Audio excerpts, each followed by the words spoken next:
Even more startups.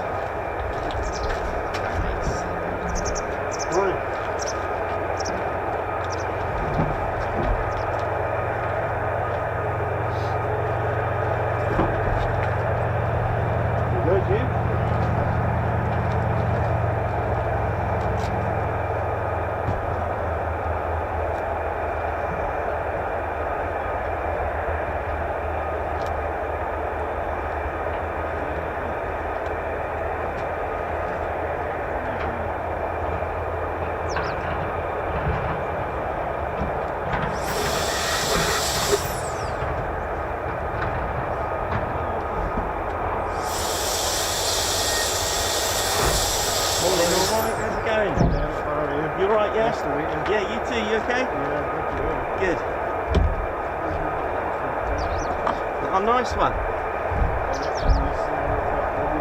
Oh, cool.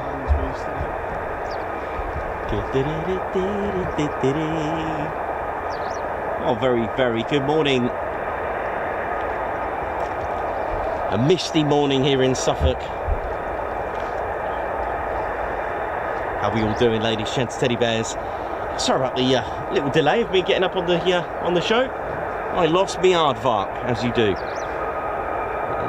One of the, you know, YouTubers' problems when you lose an F-111 aardvark on the show. You know how it is.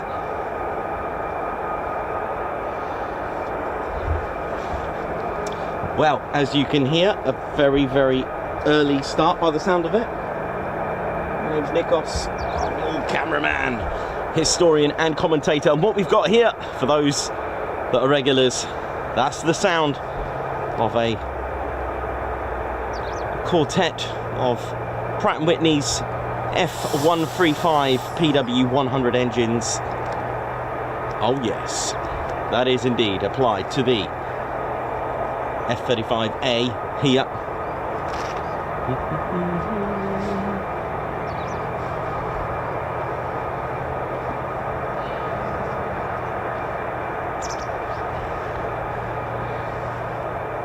Squadron leader Ted Coningsby. Ted, are you alright, mate? Just looking at the sunrise.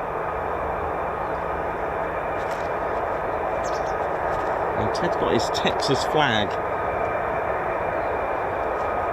for Fort Worth, Texas. And there's a huge factory where the F-35 is made. Oh yes, rack 'em up. Welcome to the show. And just like yesterday, I haven't even had a chance to go and get a day's breakfast, which means I shall have a monster of a brunch burger in just a couple of hours' time.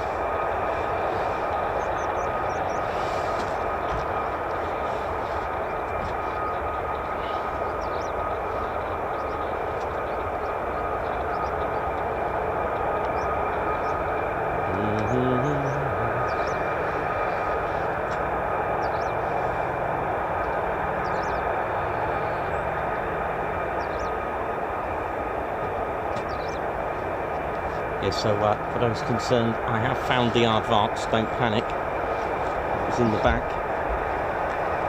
You know how it is. It's easily done.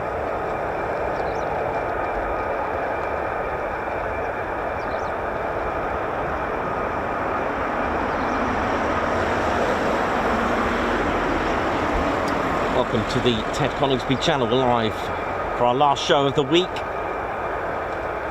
here at RAF Lakenheath. Welcome to the show. And got an array, a nice collection of the years of the 48 Fighter Wings history here, which is pretty cool.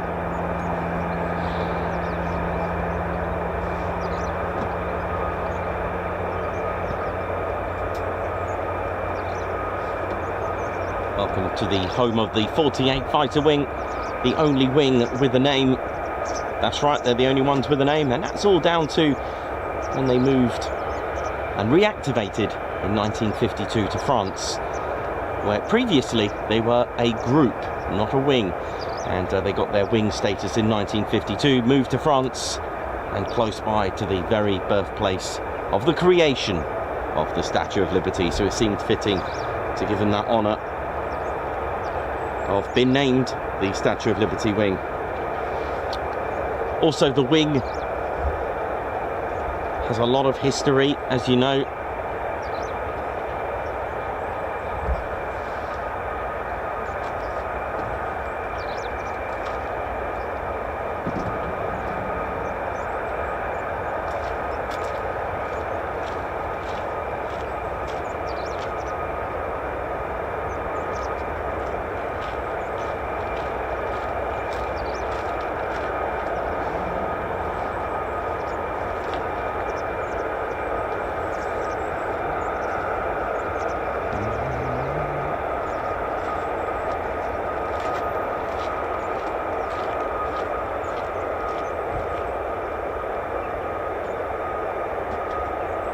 How we're doing, ladies, gents, teddy bears? Hope we're all good.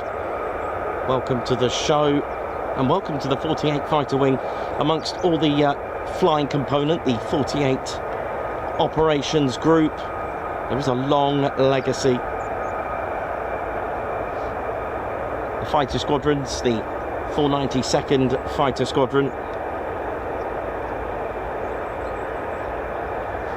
the Mad Hatters, locally known as the Bowlers, they fly the F-15E Strike Eagle. The 493rd Fighter Squadron, the Grim Reapers, flying the F-35A since 2022. The 494th Fighter Squadron, the Panthers, who fly the F-15E Strike Eagle. And finally, the 495th Fighter Squadron, the Valkyries, who made Lakenheath, and the USAF wing itself, the whole component, made the 48 Fighter Wing the very first wing to operate the F-35A. That was 15th of December 2021.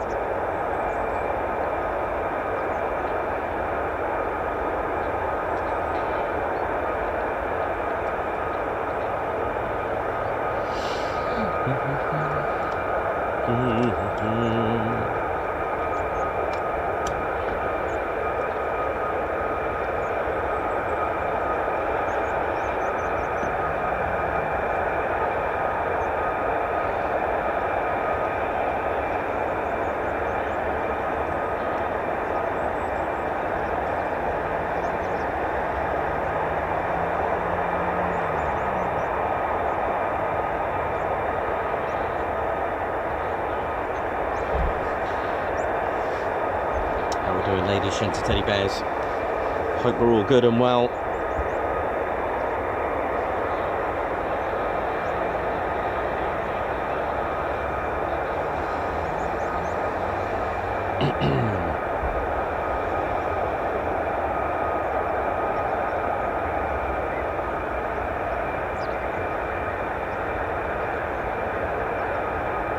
492nd Fighter Squadron. As you know, in the history, as we mentioned, started life as the 55th Bombardment Squadron, who, like the other squadrons and the group itself, activated on the 15th of January 1941. They were the 55th Bombardment Squadron Light. And during the Second World War, scored a total of 4 aerial victories to their name.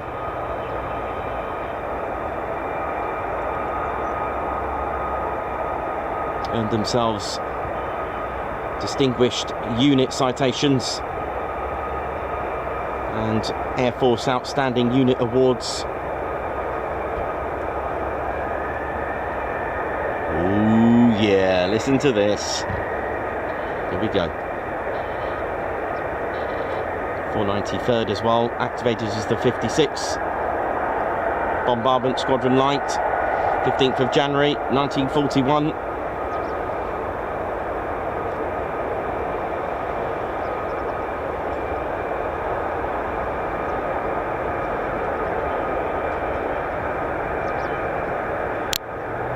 Eight and a half aerial victories during World War II.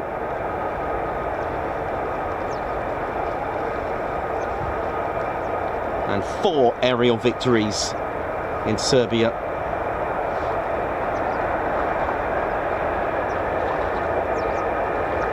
In 1999.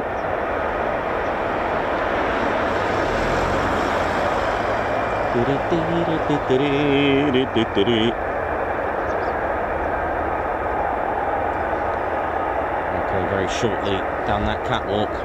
Got a feeling we're going to get them down the catwalk. I can hear that swishy sound, that beautiful, huge turbo fan, the free stage fan.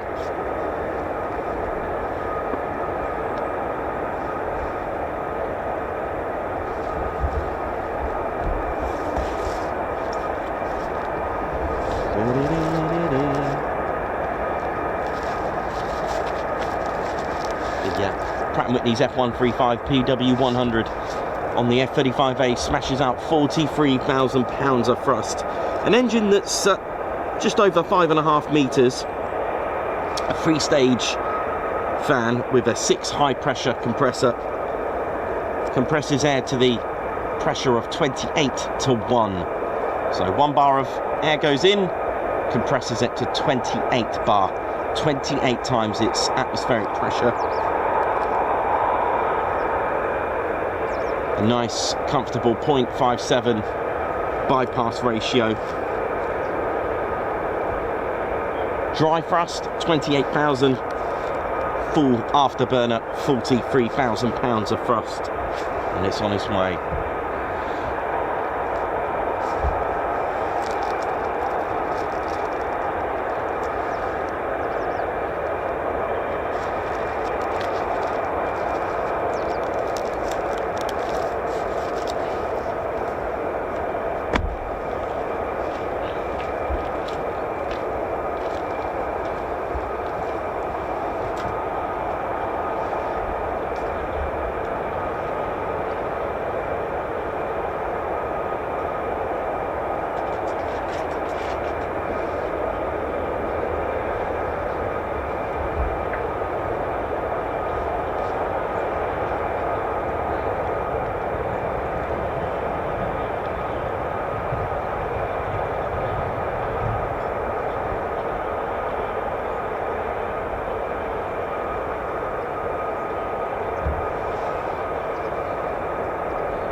Okay, they are crossing runway 23. Here we go.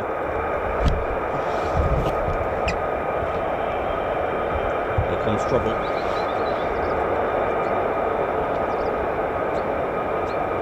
Look like a misty morning. Not as bad as what we've had before in the past.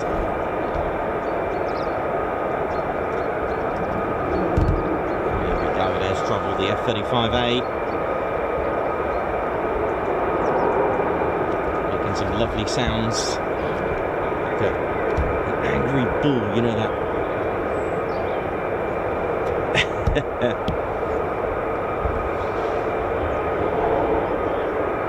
I love that sound. There's more trouble.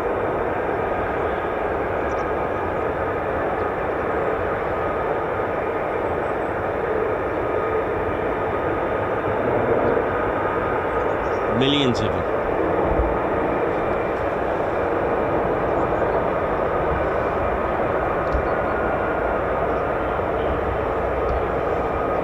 Amazing how sound travels. Just sounded like they were coming down the catwalk, but clearly not.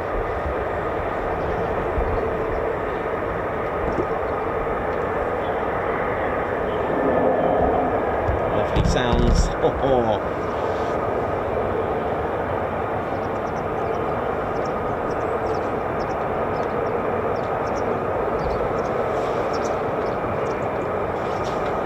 And with those crossing the runway, there's still millions of them spooling that I can hear in the background. Get ready for this.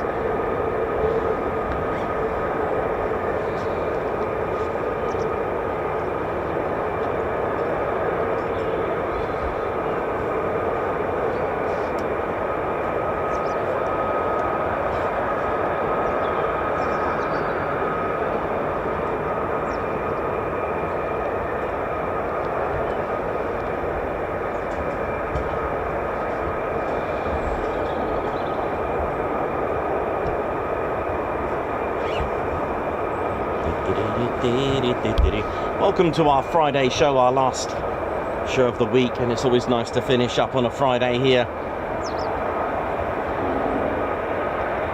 The £43,000 of thrust is not to be overlooked because it is the world's most powerful single engine in a fighter jet.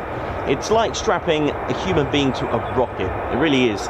With an aircraft that weighs 29,000 pounds empty, okay, you can't fly without any fuel in it. Of course, that said, oh, just listen to this. But it's got a good thrust to weight ratio. And if it is fully loaded, fully fueled, then a quick climb is required.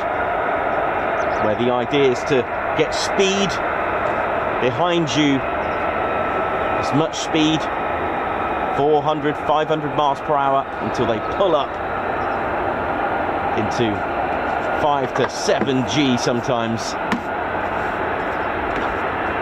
Depends on the pilot, of course.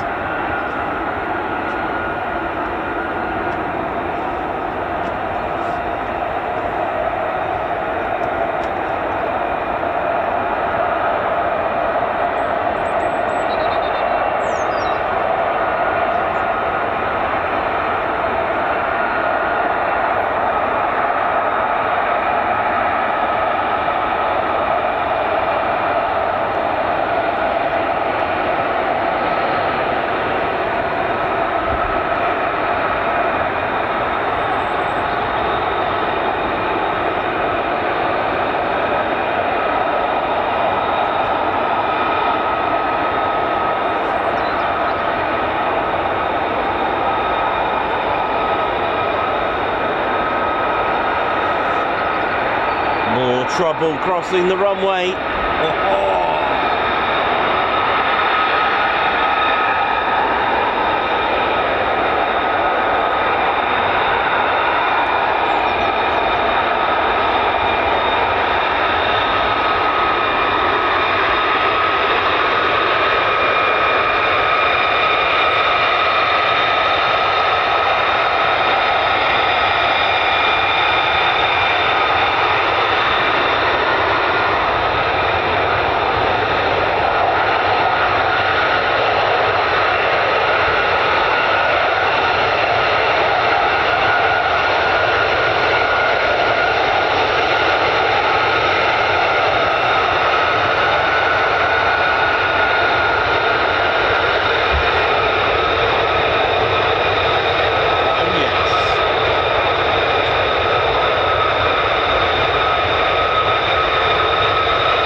So these are the A variant, the CTOL variant, conventional takeoff and landing. These can pull 9G with a maximum thrust, as we said, 43,000 pounds of thrust. Max speed at Mach 1.6. It wasn't designed for speed, it was designed to get the job done without being seen and loitering as well, because speed isn't everything, as they've worked out.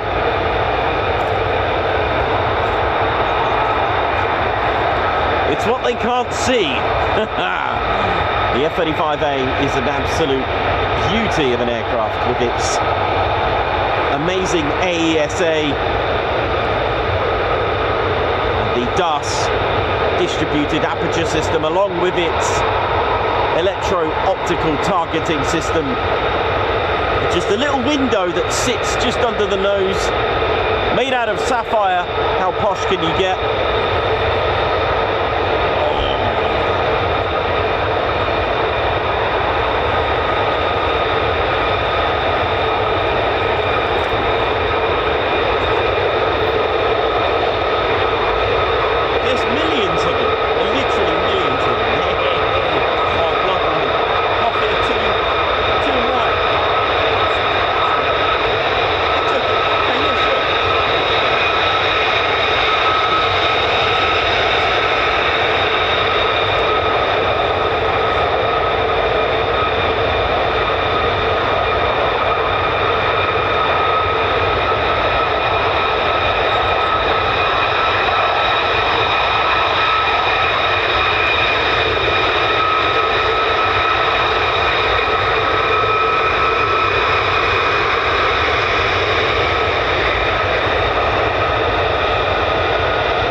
So the sun's literally just crept over the forest now, so we're going to get some beautiful light. That sun now, man. Oh.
Good afternoon. Oh, there's millions more crossing the runway. So these are the F-35As. They don't hover, they don't vertically take off. The F-35B is a STOVL aircraft. Although it is capable of vertically taking off the F-35B, it does what's called a short takeoff. because of the amount of weight that it would need to take on mission basis.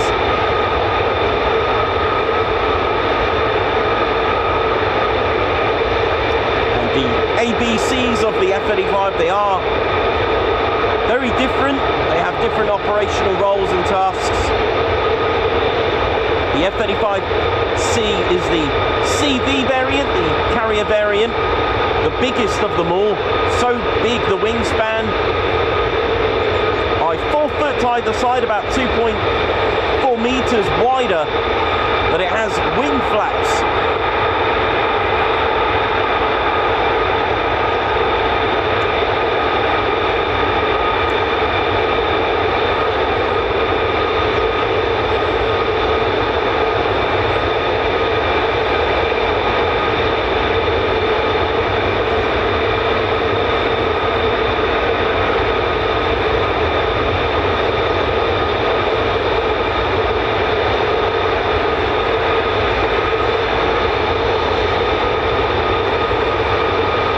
The carrier variant, of course, the airframe is stronger, it's heavier. The F-35C has a bigger wing area for lift. It's got wing flaps. It uses drogue and probe. The arrestor hook is different to that of a land-based aircraft. It also has a twin axle at the front, so it's got 2 wheels at the front to cope with the pressure of being pulled as well by the catapult mechanism. The F-35B, that's the STOVL. The F-35C has a G rating of +7.5. The B +7, the A +9.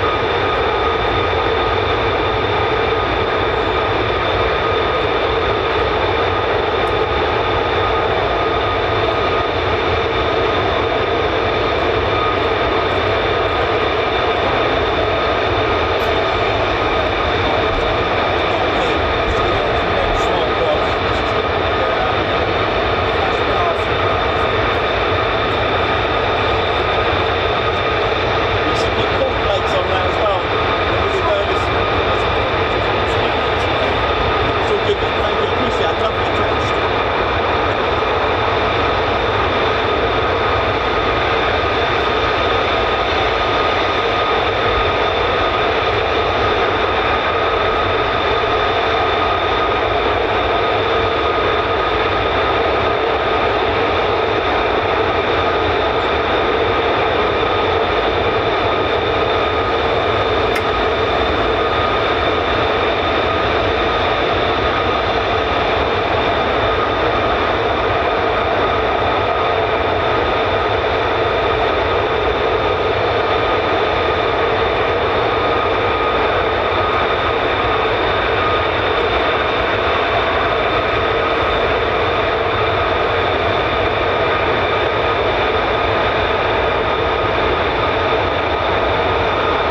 F-15E Strike Eagles as well, just coming out now.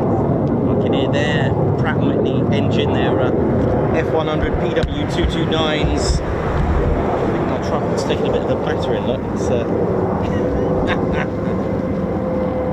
there you go, more startups coming up. I hope you enjoyed that wave of magnificent departures. For those that are not sure how the departures work, they're called quick climbs, and I'll explain in just a moment. What I need is, let me go and get my Typhoon and I'll explain.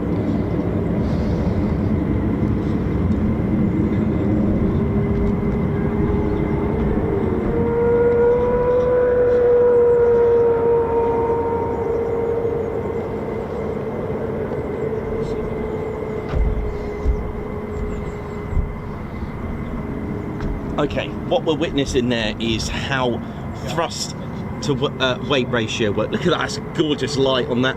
My name's Nikos, I'm your cameraman and commentator. Welcome to the show, welcome to RAF Lakenheath. Why and how do, why do they do that? Well, first of all, you can do a performance takeoff or a quick climb or unrestricted climb for various reasons, even on the battlefield, on a scramble. The higher and quicker you can get, the quicker you'll get to your target or enemy or opponent. If your airfield's under attack, if you need to scramble, if you need to depart but there's barriers, for example, maybe you can't gradually climb out, maybe there could be a void or restrictions further afield, the quick climb or performance takeoff allows you to not really go far out, but able to climb. So there could be various aircraft, various hazards and barriers around, okay? So why does the Typhoon do it a little bit differently to the F-15s and the F-35s that we see here? The reason is all down to the weight and thrust of the aircraft. For example, take your vehicle, for example. Have you seen like track day cars? They're literally just a shell inside. There's not even a rear seats. They've all been taken out. So the engine's the same, for example. And if you were to actually take out all your seats that you don't need, leave your driver's seat. Obviously don't do this, but unless you're going track days. For those that do track days, will know exactly what I'm talking about. Your vehicle weighs a particular weight. Your engine is exactly the same, but you can make it quicker. You may not be able to adjust the maximum speed because you'll need to adjust the gearbox for that. All right, I used to work on them. Long story. So if you were to take out your passenger seat, if you were to take out all the back seats, if you were to take out all the dashboard, everything that you don't need, even the interior, rip that out and weigh. If you were to weigh that, you'd be surprised how much that weighs. Even the rear windshield, things like that. Everything weighs. Take out the stereo, that weighs 1 kilo or 2, right? Weigh that and now drive your car. You will notice it goes faster. Okay, so that's kind of like power to weight. So the Typhoon weighs very little. Empty, it's 24,000 pounds. With its 2 engines, the EJ200 engines that are extremely powerful, rounding it off, 40,000 pounds of thrust total. So there's 20,000 pounds of thrust each. Now, when you do the thrust to weight ratio, it's basically, the thrust is more powerful in pounds than it does weight. Even if you were to add fuel, of course, I said empty weight 24,000. You can't fly without any fuel in it, but even with fully fuel, it's way below 40,000 pounds, even with a few ordnance. What this means is that the Typhoon, from brakes to 8 seconds, once it rotates and once it achieves its lift, it can actually pull into a 50-60 degree vertical climb. But this is the difference which people don't understand. Where I post the video, we get a few newcomers and the like. Well, all aircraft can do that. Not quite. The Typhoon can actually accelerate vertically. That's where not many aircraft can do that, okay, into the climb, because of the thrust to weight. The thrust to weight exceeds the amount of weight on the aircraft, which means it can actually accelerate. That's extremely difficult because gravity is always pulling you back, all right? And that's the difference. If the Typhoon, for example, I mean, think about it. Say, for example, the Typhoon was double the weight, it wouldn't be able to do it. Simple, yeah? Okay, so that's why the Typhoon can do that. The Typhoon could do a quick climb, just like here, but it will end up literally on the moon. Now, if you've got a heavier aircraft, let's take our F-35A. The F-35A, yes, it has a 43,000 pounds of thrust, but empty, it's 29,000 pounds of thrust, so it's heavy. It's a lot heavier than the Typhoon, and it hasn't even had any fuel in it. The thrust-to-weight ratio is below 1, which means it's not going to be able to do a performance takeoff because it's heavier. So the way you do that is to get the speed behind you. So the acceleration, and again, once more, do not be fooled by max speed. Max speed doesn't mean that the F-35 is really slow at accelerating. It's actually a lot quicker in acceleration than the F-15E Strike Eagle, even though the F-15E Strike Eagle has almost got a +1 added to the Mach on the Mach speed at Mach 2.5 plus, whereas this is a Mach 1.6. Mach speed and acceleration are totally different things. So because the F-35A is heavier, what it will do, it will rotate, maintain, you've seen the various heights, 50 to 120 feet, clear the runway, but the point is to go as fast as you can. Now, a lot of, again, a question I get asked, Nikos, why does the afterburner go off, switch off and then go back on? Because it's now blasting down the runway unrestricted. It needs to allow for the gear. The gear is not really made to just be out going 500 miles per hour. All right, so the afterburner goes on, a little bit of power off to allow the gear just to retract, because if it doesn't, they'll get stuck, they'll get damaged, and it will cause all sorts of problems. So our F-35 is going 300, 400. It can go 500 miles per hour sometimes down there, all right? And what it will do, it will then pull into a 5, 6, or 7G. Depends on the pilot, all right? 5 to 6 is quite common. 7, it has been known. Okay, and that's why it does that, because it's heavier. But what it's doing here, it's already got 450, 500 miles per hour now. That's why it just goes whoosh. Whereas the Typhoon, now what I didn't tell you, the Typhoon, from brakes to 8 seconds, our little Typhoon here is only going 185 miles per hour pulling up. So there's the difference. But the Typhoon, 185 as it rotates, 50, 60 vertical climb, and it's accelerating as it's going up. Whereas the F-35A has already got 450, 500 miles per hour. That's why it climbs like that on a quick climb. It allows it and gives it a chance. It's saying, gravity, I'm now going escape velocity. How high do they climb? Well, that depends on what they've been cleared to climb to. Now you may be thinking, hang on a minute, it's not unrestricted. How is it? Because you will hear it, unrestricted climb to a flight level of whatever, 170. It's unrestricted to the climb rate. You are sending an aircraft going extremely fast down the runway and up, so it can do whatever it wants in that respect, but up to a point it can climb. Once it's climbed to that flight level, as it reaches out, it then gets clearance to go even whatever it needs to do.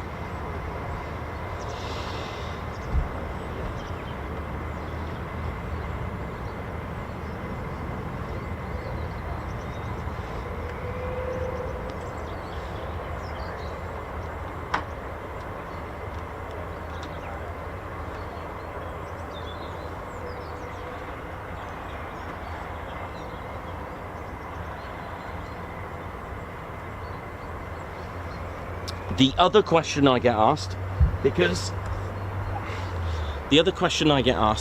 is can a F-35 do a performance takeoff? The answer is yes, it can.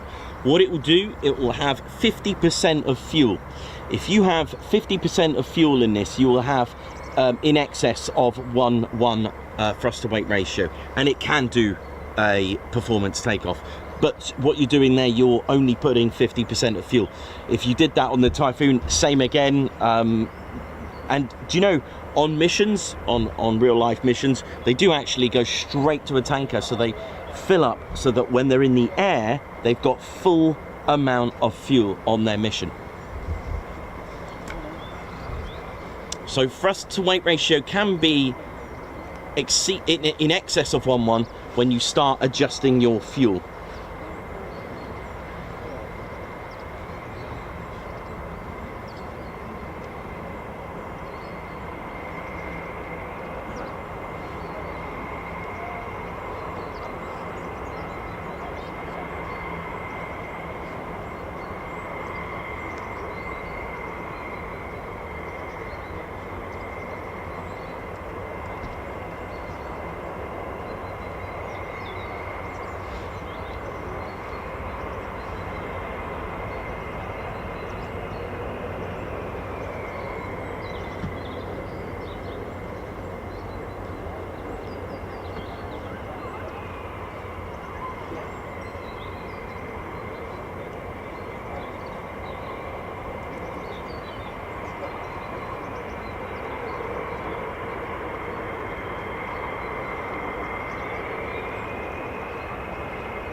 How we doing, ladies, gents and teddy bears?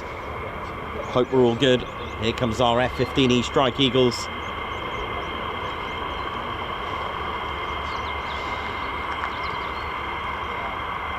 Here comes our Fleet Meisters.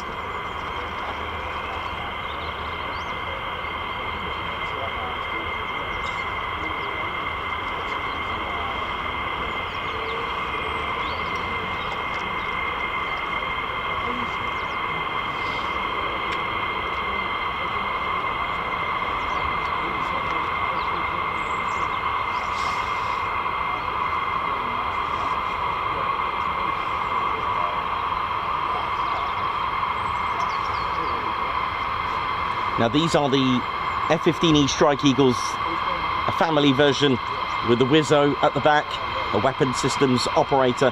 They are dual controlled, the F-15E Strike Eagles, and it's an absolute iconic statement and everything about it. It is a pure iconic air superiority aircraft. We spoke about it in depth yesterday. Now these have the Pratt & Whitney's F100 PW229s. The way to tell the difference, you're going to have a little look right under the wing. There's two additional, they look like pipes that curve out. They look like intakes, and they are. You can just about see them there actually, just on the sides of the CFTs. These little, it's hard to explain, I need to show you. That was a good view. You can see it now on the conformal fuel tanks. These little pipes that stick out a little bit. So halfway down, they sit under the wing. That's a characteristic of a 229, I think.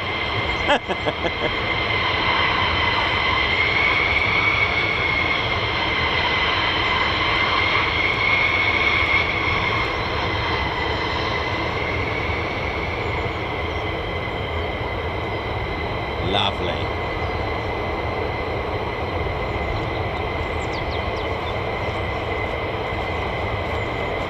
No. Oh, you're joking. It's not the greatest, but you don't want to Oh, nice. A little bit of polish will do the job. Yeah, I'll shoot. None. Sure I can.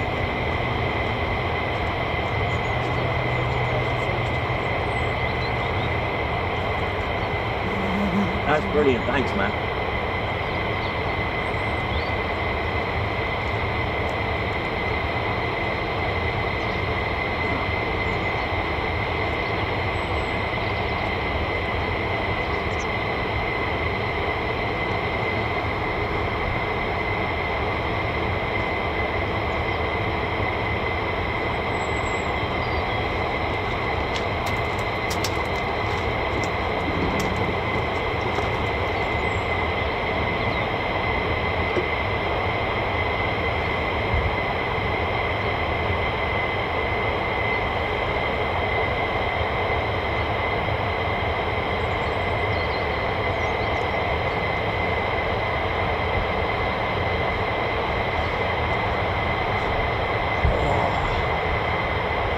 Doing, ladies, gents and teddy bears, it's time now for the F-15E Strike Eagle.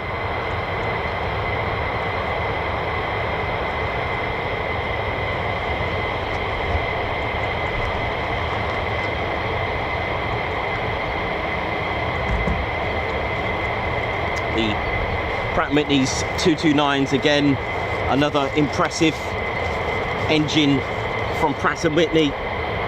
Now these are the 229s. They are 4.85 meters in length, which are actually shorter, surprisingly, than the F-135 PW100. Has a 3-stage fan with a 10-stage high-pressure compressor, squeezing and compressing that air to 32 to 1.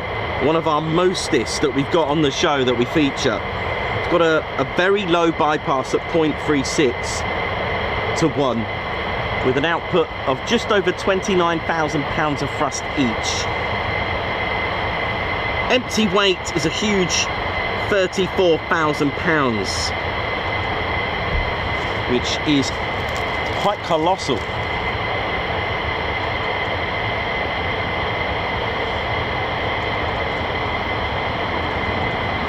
which is about the same, really. It's £500 less in weight than an F-35C, believe it or not.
You can see where the inlets move up and down, look. Can you see that? The intake, look. Got a bit of a marking there where it's been moving up and down in the condensation.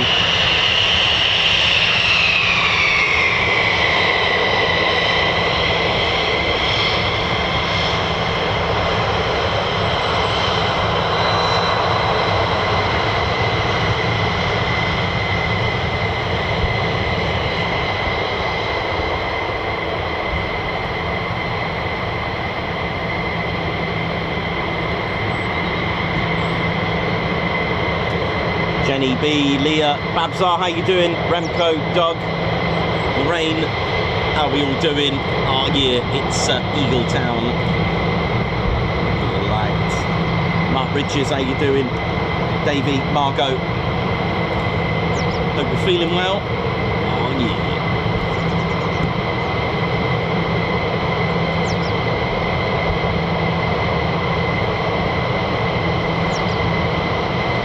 Panthers aircraft, the 494 Fighter Squadron.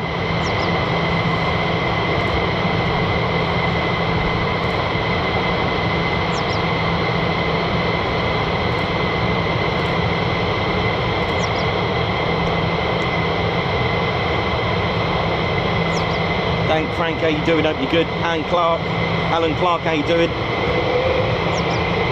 Zog D, Aspen, what up?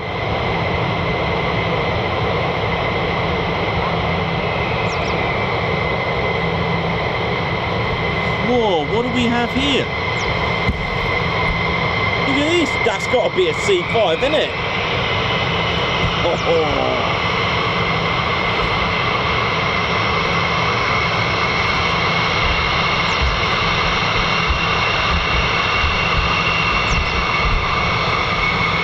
Just got to sort this camera out a minute. There we go.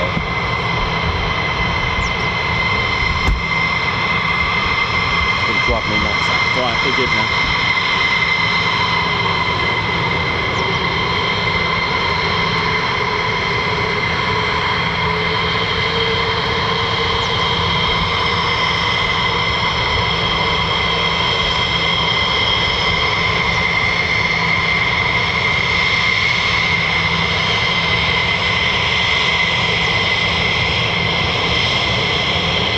those pods underneath I'll talk to you about in a moment.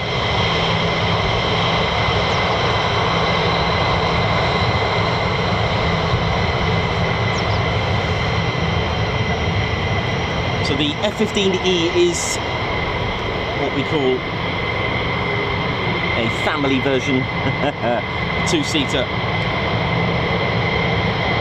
You know, we're talking about America's absolute finest.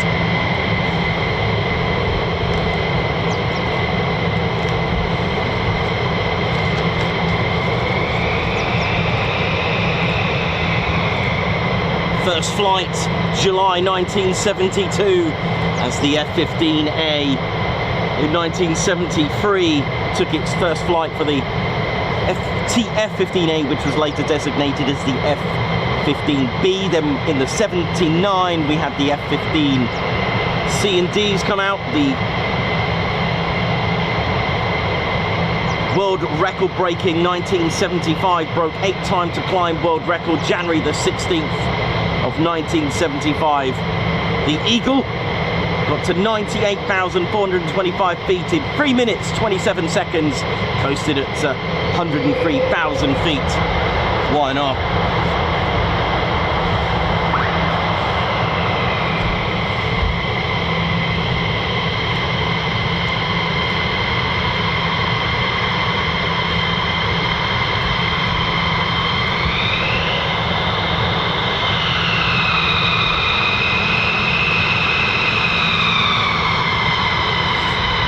You know, this has so many amazing stories to tell.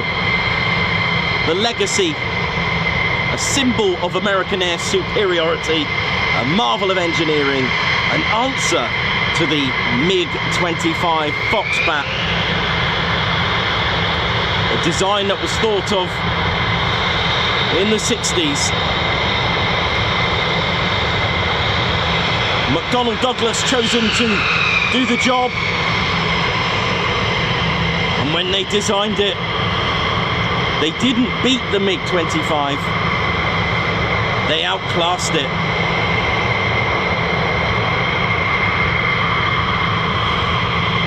An aircraft that, in May of 1983, during a training sortie, collided with an A4 Skyhawk. The Skyhawk and the F-15 collided mid-air. The Skyhawk was out of control. The 2 crew ejected safely.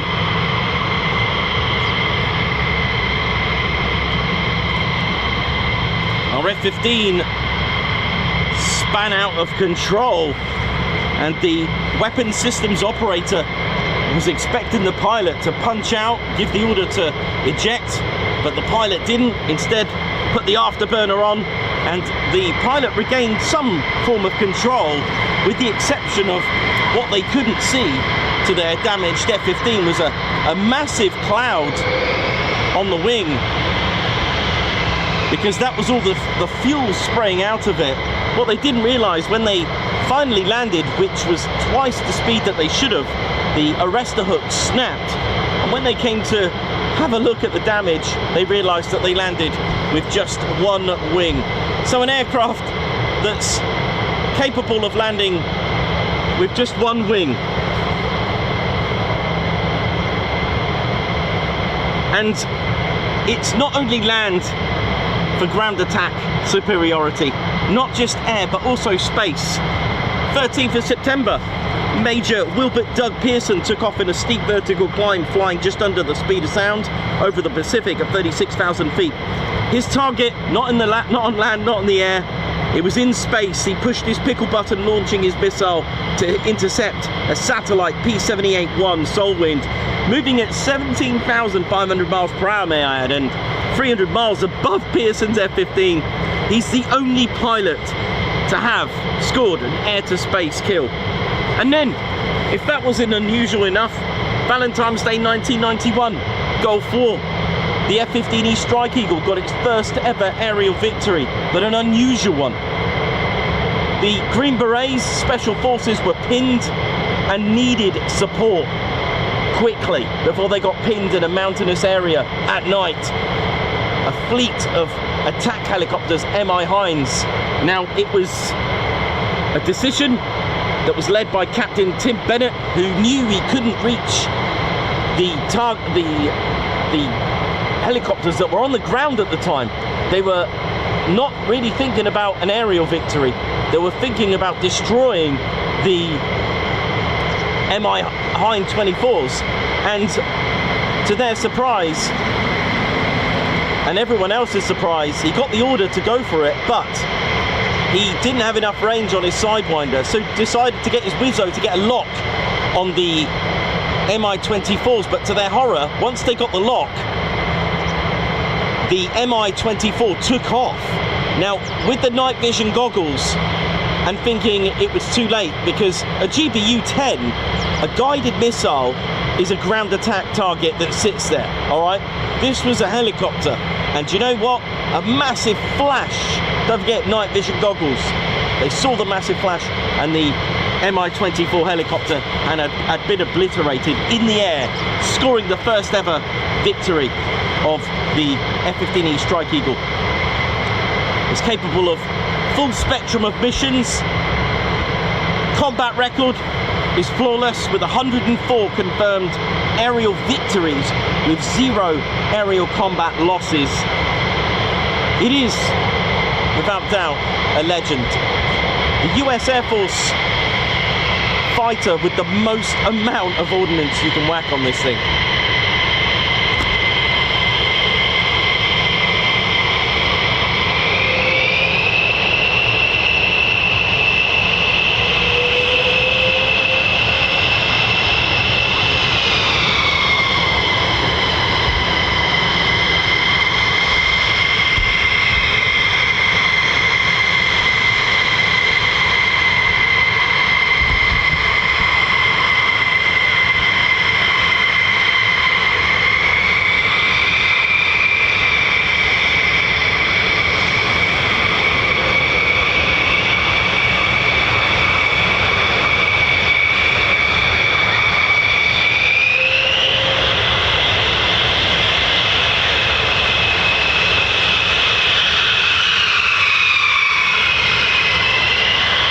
Here we go.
Here we go.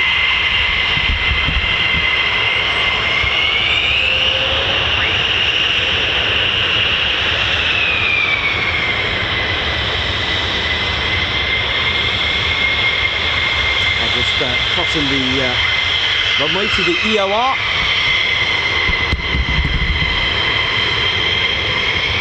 Look at that gorgeous glow.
So these are parked at the EOR, they're called. There are 4 in total, 2 this end, shall we say, at 23 end, at runway 23, and 2 more at runway 05.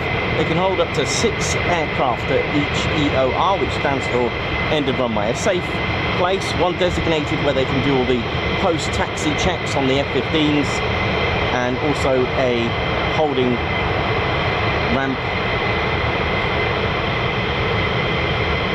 where aircraft can just sit and wait for fellow aircraft in the flight.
here in the background.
What a morning we've had with plenty of departures, just like yesterday.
brilliant.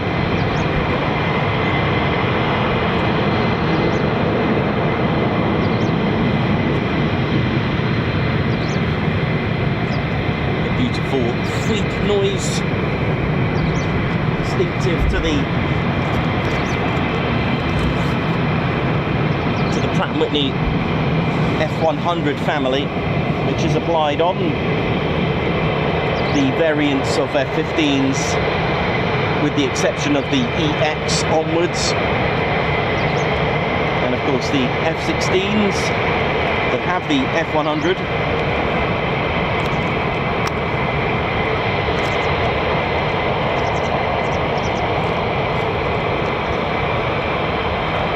And it's very simply the opening and closing of the exhaust nozzle, for those asking. Just quickly, I've got a little diagram of it. So it's powered by the convergent exhaust nozzle, the nozzle control, the SENC. Okay, there's a control, and the actuators, I think there's 6 actuators, and it's pneumatic, and it pushes air to open and close. So sweep to allow to adjust to match the airflow, you know, when it, there you go, beautiful. And it makes the sweep noise. It's the air going through the actuators that's powered by the SENC.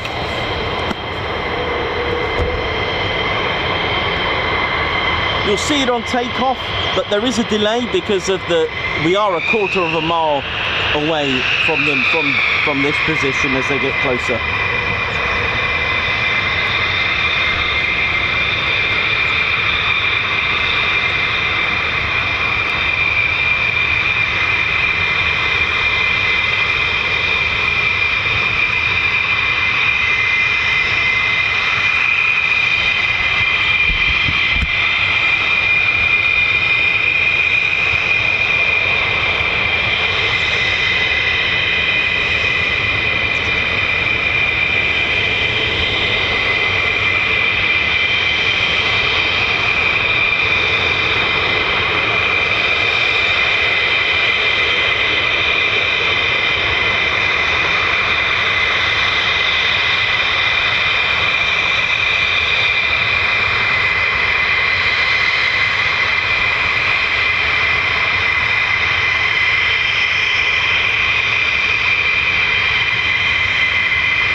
all enjoying that, ladies, sheds, teddy bears. Welcome to the Ted Coningsby channel.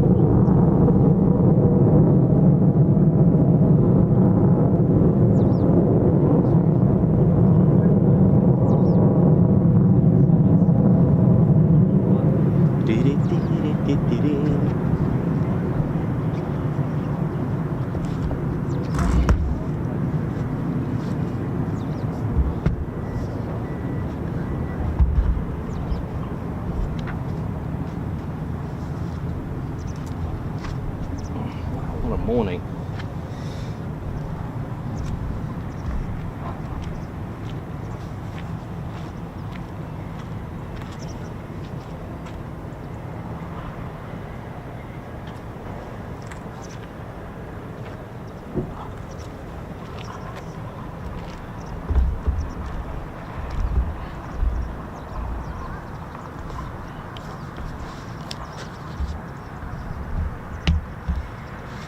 And that was our F-15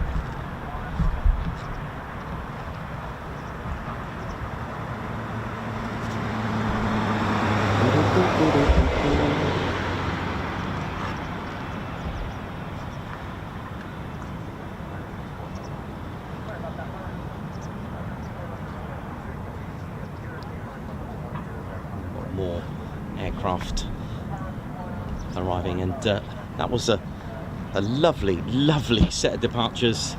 This is our F-15C that I've got thanks to Rolls-Royce. Thanks a lot, Jay.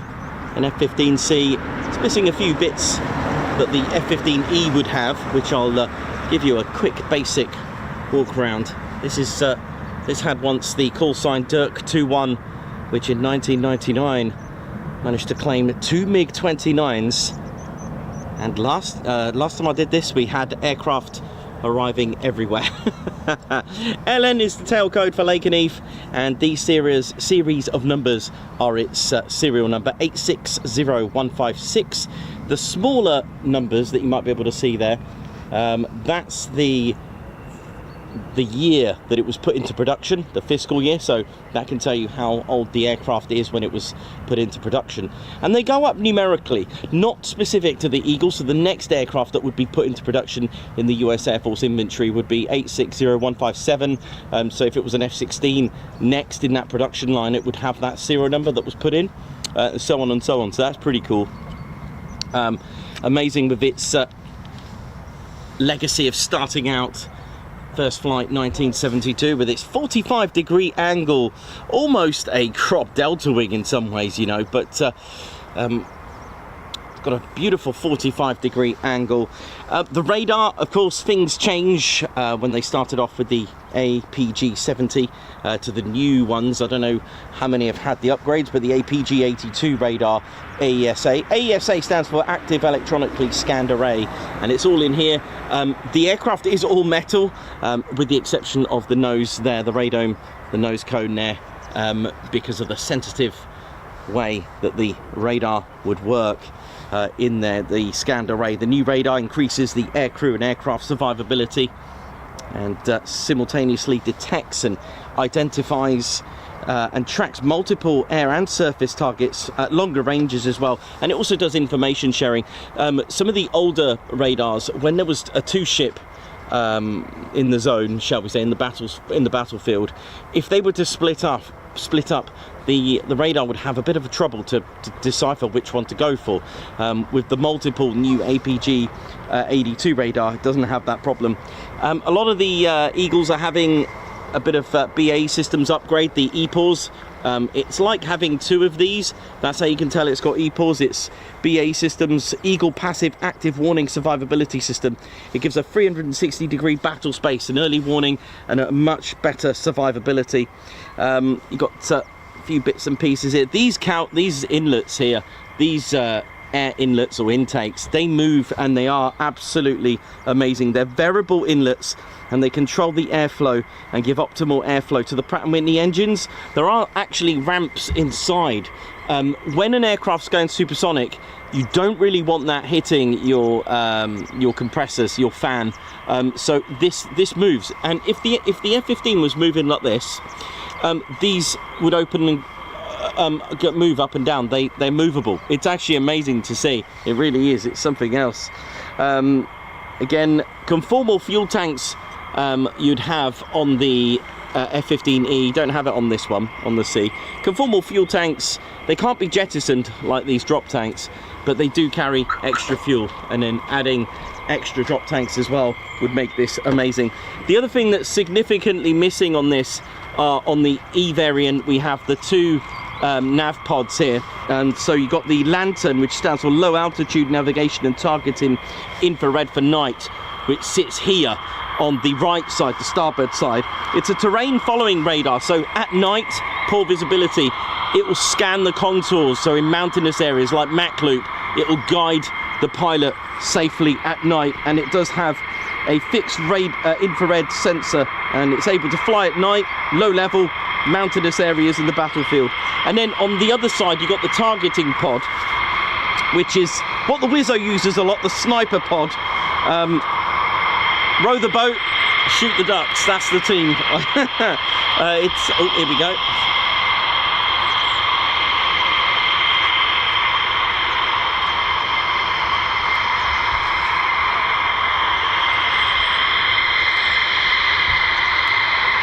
You all right now?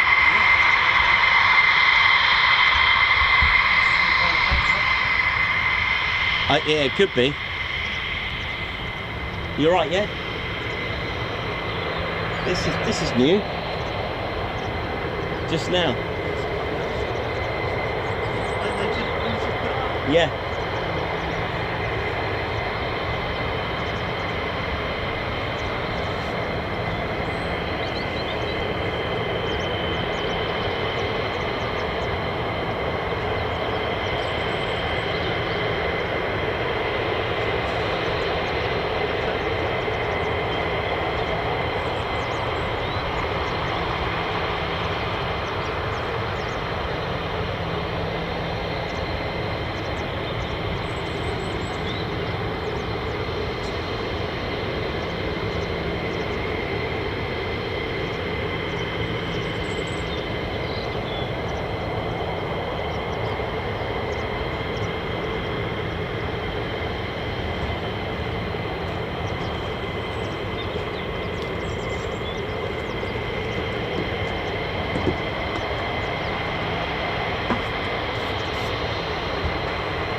Yeah, you're welcome. Hope you're all good and well. Dr. Soda, how's it going?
So before the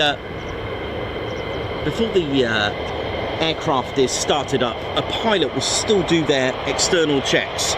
Okay, so the pilot will visually inspect the aircraft before startup at the hangars. All right, so they'll take the inlet covers off. The pilot will check the state of the AOA static pitos. They'll check them as well. They're the static ones there. The pilot will also check inside the gear as well, make sure there's hasn't been any breakers that have popped or anything like that. Check condition of the state of the aircraft underneath to make sure if they have any loose ordnance. They'll check the reasons why it's quite bright ceramic-y white inside in landing gear. It makes it easier to spot any leaks, any issues with the landing gear or anything like that. So that's why if it was a dark color, it would be quite harder to see any hydraulic or oil leaks like that kind of thing, and brake fluid, that kind of stuff as well. Pilot will check as well inside the nozzles, check the petals, and literally have a look, make sure everything's all good, nothing loose. And then the pilot will open up this little hatch here. There's a little onboard ladder here, actually. It pulls out on the E. There is, I don't know about this one, but there is on the E. But of course there are ladders the pilot and the Wizzo can get into and have a look inside and do all their checks there. Once they've started it up, they'll taxi to the EOR here, where there'll be a post-taxi checks. This is quite important that they do that. It's the way they operate. The fighter generation squadron of the 48 Fighter Wing do their post-taxi checks to make sure there hasn't been any issues after startup and taxi. So it's that, you know, that last second check before they depart. So they'll remove all the pins, they'll check the condition of the elevators, make sure they work, they'll check the nozzles, make sure they open and close correctly, and do all their checks really. So it's a far more effective way to do it. On the main ASP at Coningsby, it's rather close to the runway anyway, so it's the same sort of thing really when you look at it in that respect. Especially when they're using 07, all the checks are done right there. It's the same process. The pilot will examine the aircraft before starting the aircraft up. Pilot will get in, request startup clearance from tower, and the ground crew will get on just like they do here.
Two F-35s, high and dry, 1 second.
Okay, here we go.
How you doing? Lorraine at Nomadic, Remco DeVray, Stephen Billings, Air Godzilla, Rocket, Chappie 54, not Captain Weber, Davey.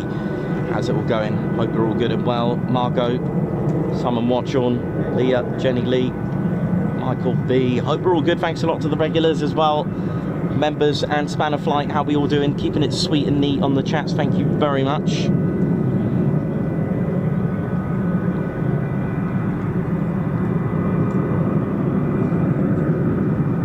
Certainly hear an F-35 spooling in the background.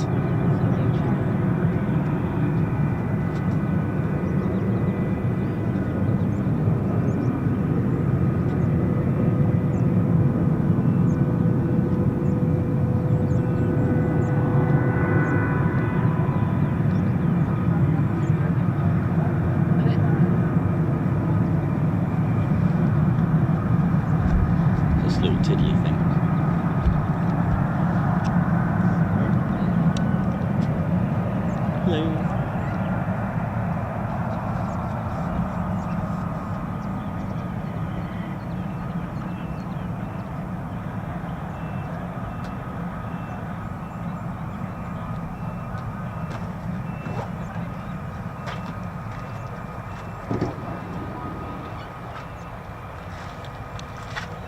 What bit? I wondered what they were doing yesterday.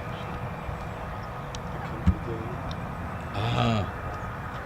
Are they around in other places as well? Oh right. Well, out there somewhere.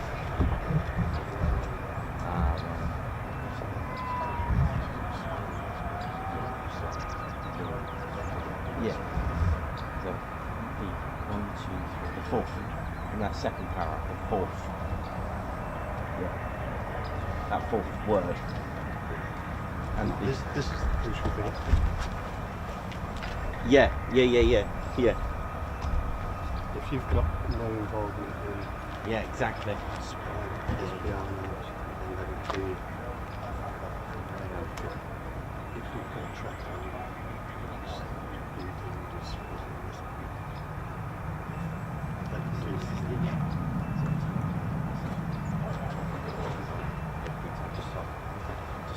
says years to the past, I like to, you know. Like to know. Yes. Been good, isn't it? Nimble F-35s. Is it someone's horn just stuck? You can hear a horn just stuck. Yes, it's a very different sounding F-35.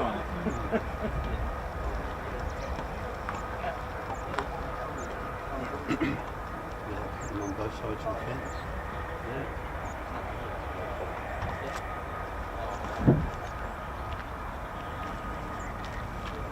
Oh, yeah, I wonder what they were doing recently. There's more going on.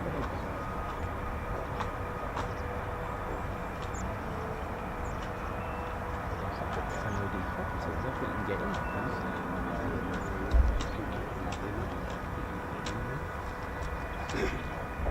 Gotcha. Sounds like something's high and dry.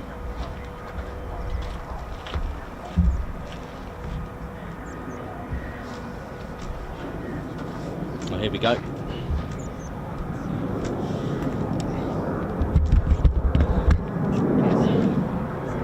Oh no, I just missed the moonshot, man.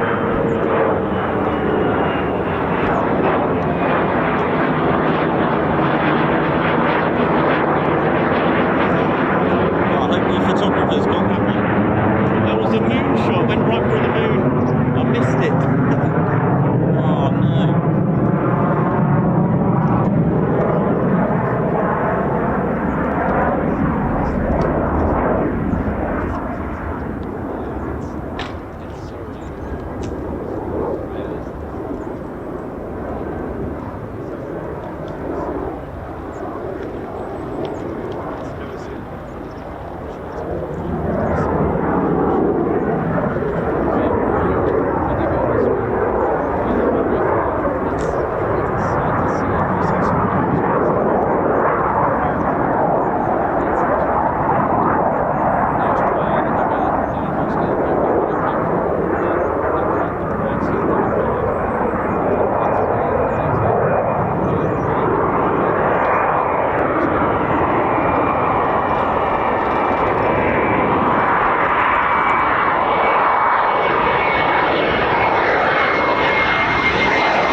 Here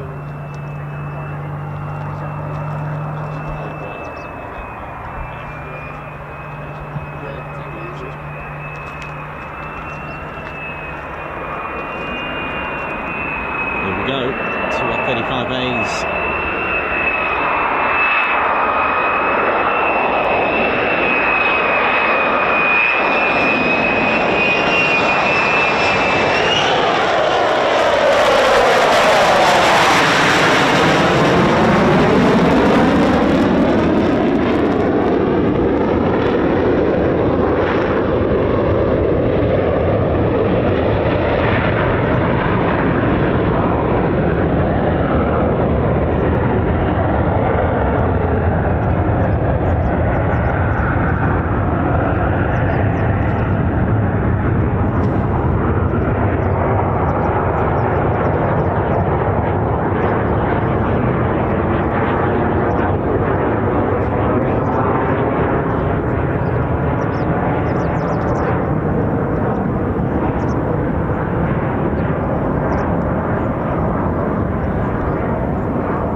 Well, I hope you're all enjoying the show so far, ladies, gents and teddy bears. It's been a great morning.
How we doing, ladies, gents and teddy bears? Hope we're all good.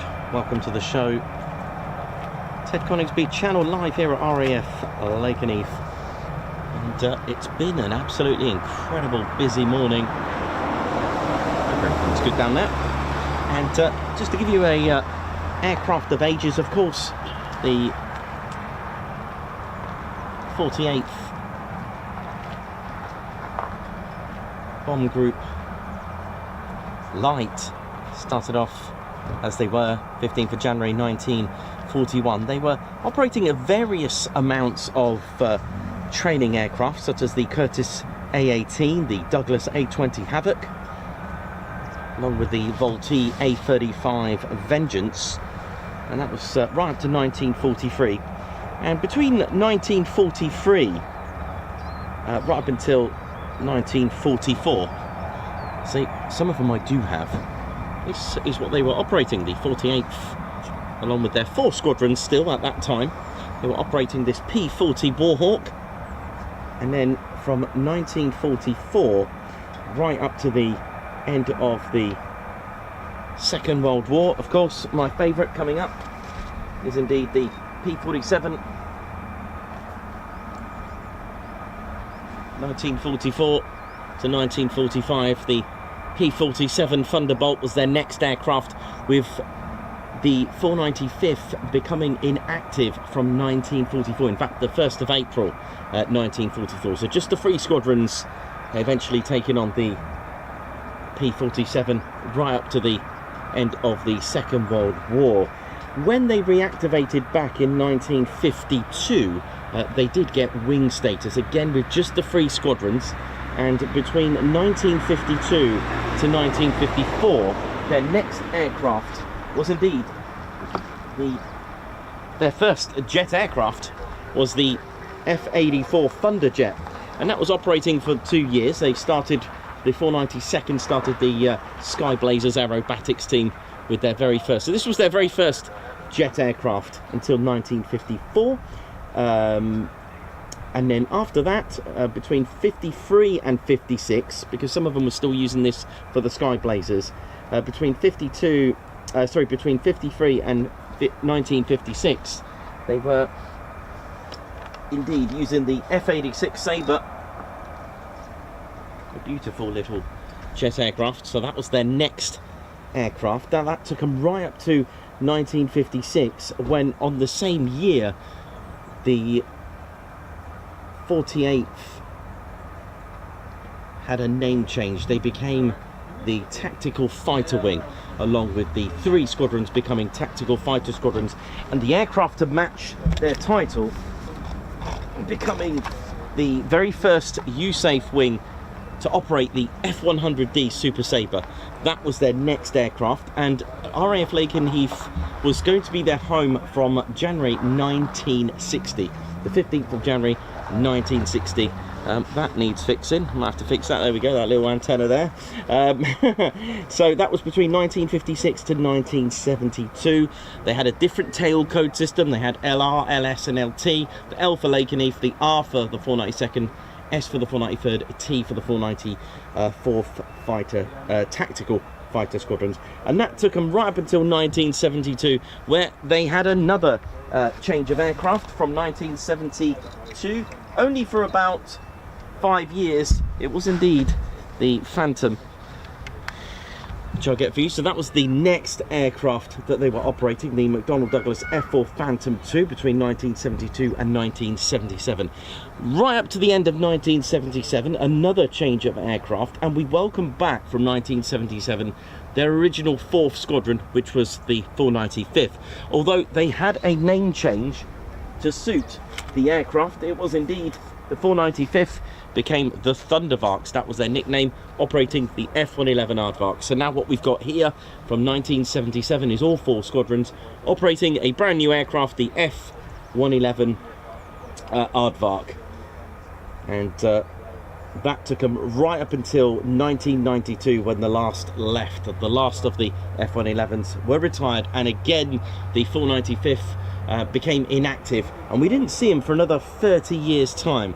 In 1992 it was time for the Strike Eagle and the Eagles to arrive. 1992 saw this, the F-15, well, it was the F-15E Strike Eagle with the 492nd and the 494th, and then later on between 93 and 94 they started to receive the F-15C and D models eventually. So a lovely era. And of course in 2021, 15th of December,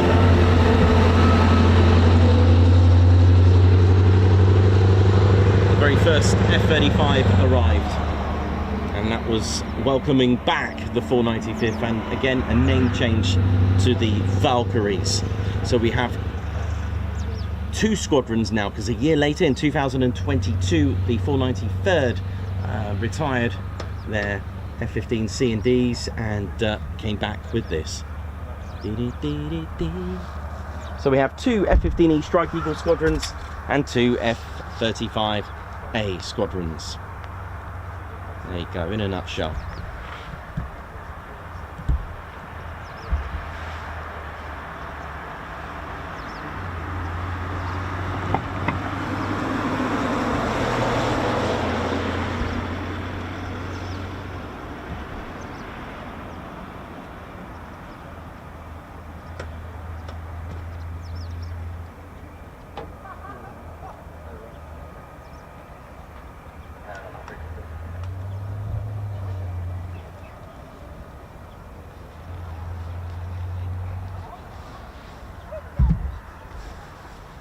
Well, it's a lovely day. I don't think it was meant to be forecasted for this.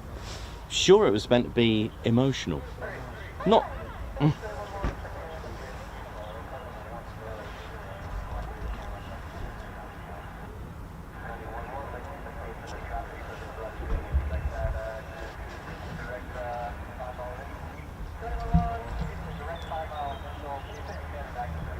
Wayne Barton, thank you for your 29 months membership.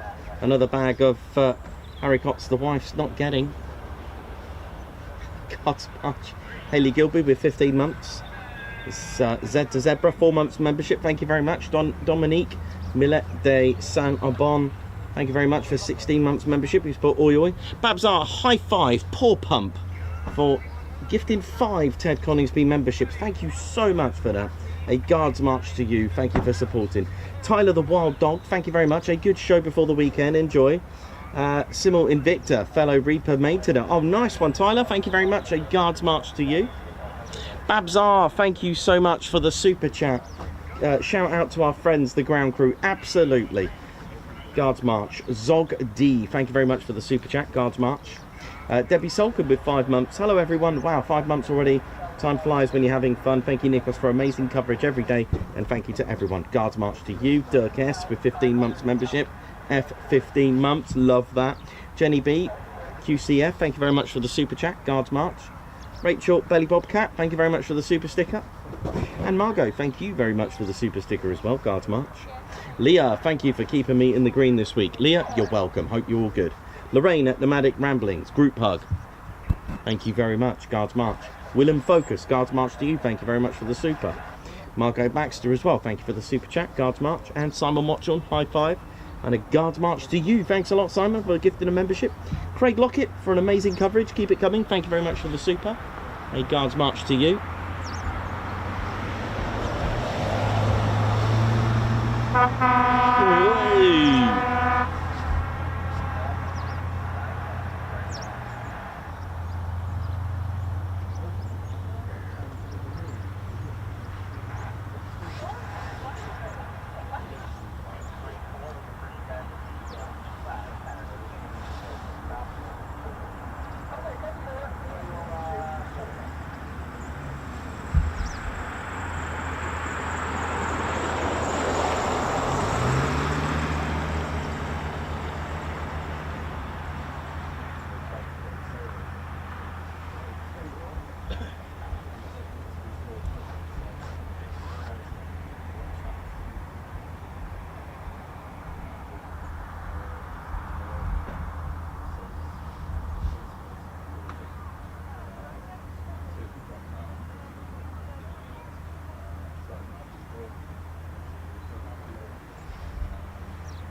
Do-do-do-do-do.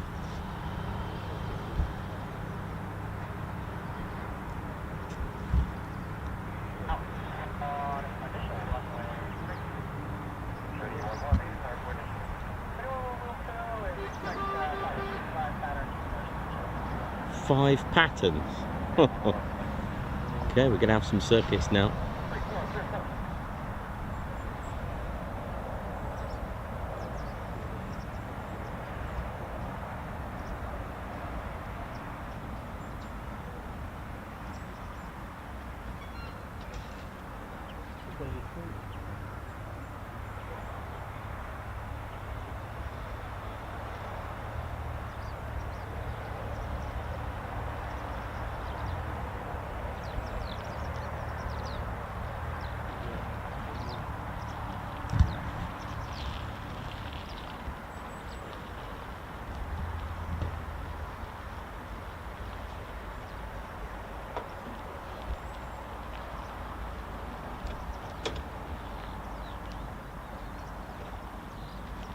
Looks like a 4-ship.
Finny flight. One did request 5 patterns, so let's see. Get ready for some low approaches.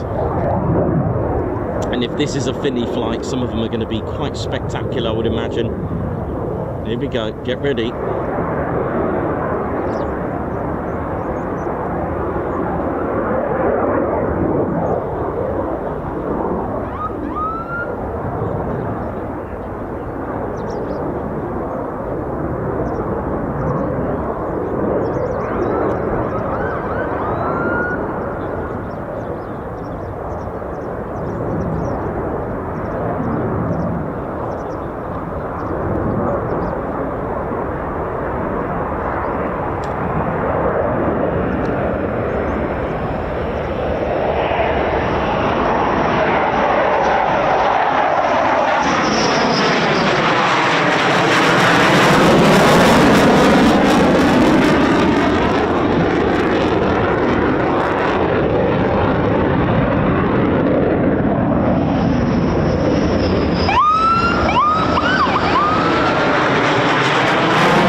impressive.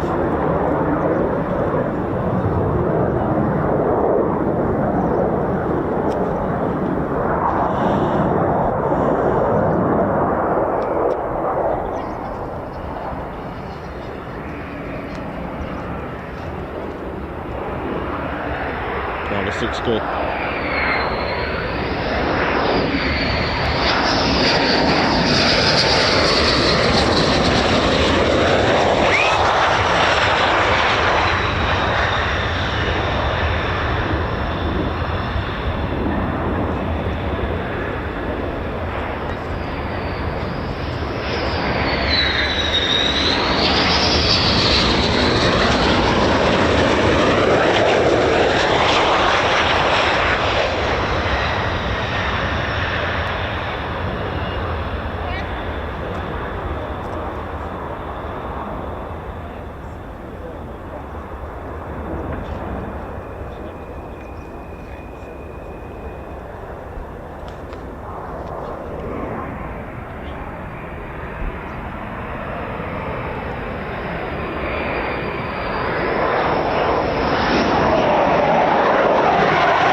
Amazing spluffage, absolutely.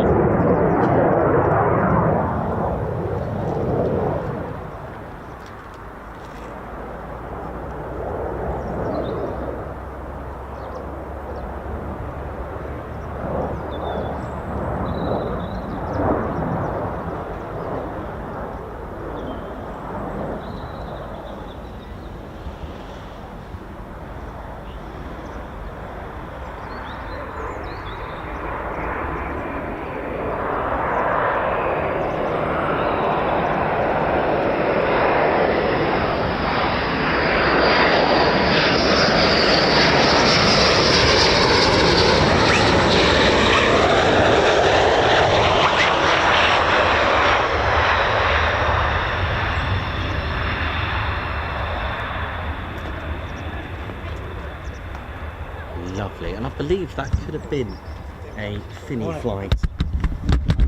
Oh yeah, alright. Final flight for a pilot before they move on. It's just a guess, by the way.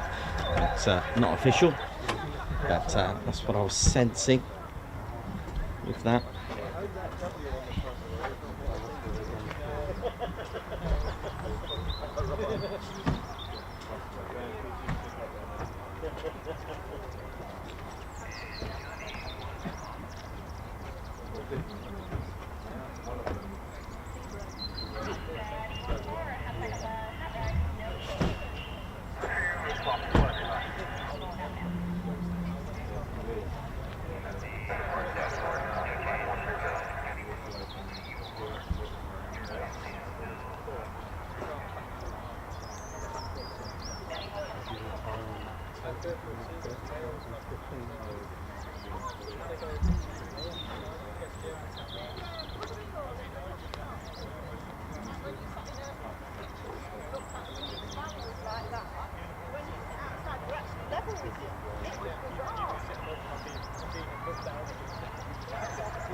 Well, what a absolutely amazing morning that we've had here at the 48 Fighter Wing, and I'm just going to go and have a quick cup of tea, I think, after that, while I can.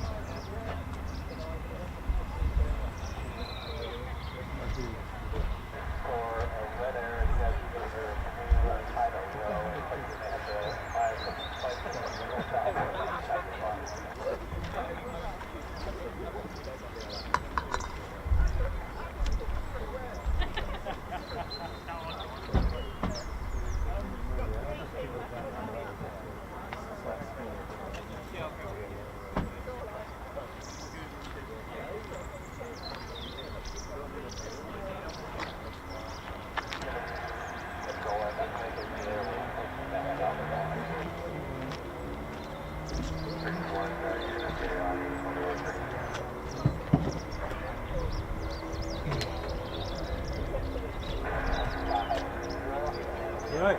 Oh yeah, you alright? Yeah, good. Good.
Not so bad, yeah. Good. Yeah, I've seen you sometimes do history of airfields, don't you? Yes. Have you, Little Snoring, have you been there? No, not yet. And there's a one I videoed a few years ago. It's put on some Norfolk videos, but I didn't know anything about it. It's up off the A47, you know, when you go by with a little Branson or somewhere in Nottingham, you turn left, and there's up there is the woods. Alright. And that used to be American base. That's probably 15 years. Yeah, there's quite a lot that way. And there's There's quite a few that way, isn't there? But that's all like a woods with bits in it and buildings. And there's another place not far from there, Bittering Quarry. Right, okay. And if you go in, well, I don't know whether it's still there, but about 15 years ago, if you went in the entrance, I don't know about it, there's a shrine that a Polish airman built in the woods. Oh, right, okay. I keep meaning to go to see if it's still there. It's a shrine you could actually go in, actually a building. I'll have to have a look at that area. There's loads. I mean, yeah, it'll keep you going forever doing these. You know what I mean? So yeah, definitely like to do more of them anyway. So I've got quite a list. I put some videos into the Norfolk Broadcasting and we did these DVDs and stuff, sold it, and these two things are on. So I can't remember which one are on. Oh, right. Yeah. I mean, it's just endless, but it's good. You know, while they're still there. Yeah. I kept meaning to go and see where that shrine is there. Which quarry is it again? Photos of it. What's the quarry called? Well, there's a quarry there called Bittering Quarry. Bittering. And you go in their entrance there, and it was just on the left of the woods. Right. Whether it's still there, because that's years ago since I went there. But I'll have to have a look. I'll have to check that out. I'll have a look. If it's still there, I'll let you know. Yeah, do it. Yeah, I'll have to have a look at that. Yeah, I'll try and do a lot more. Yeah, I'd like to do that. That'd be nice. The place in the not round here, but the place in the wall that never really got the recognition was Leighton Buzzard. Have you seen the history of Leighton Buzzard? No. There is a book called How Leighton Buzzard won Second World War. Okay. It was full of RAF and everything there. My dad used to be there. Oh, But right. I could never find out what he did. And that used to have the largest telephone exchange in the world. Did it? All stuff like that. And you go to Leighton Buzzard, there's hardly anything to commemorate it. And that was tied in with Bletchley Park and places like that. Yes, But yes, Leighton- yes, I know Bletchley Park. There used to be this big airfield there as well, and I went to check that out, and they've turned it into a housing estate. And named all the roads like Oh, no. Roundel and... Oh, that's a shame, isn't it? planes and stuff. Yeah. It's a shame about that area, because there's that much history there, and it's all been gone. Yeah. That's a shame.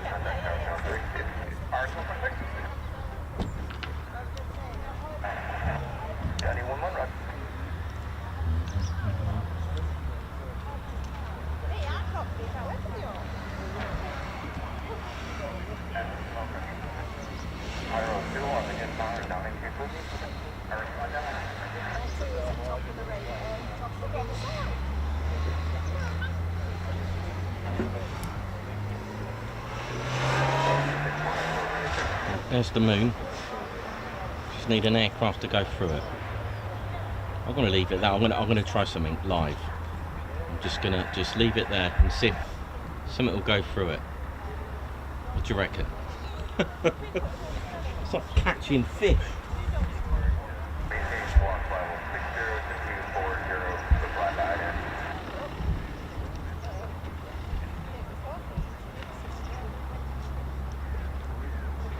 I mean, I'll zoom out a little bit, just give me a little bit of chance, even if it's just a little skim. Just got to remember to press record.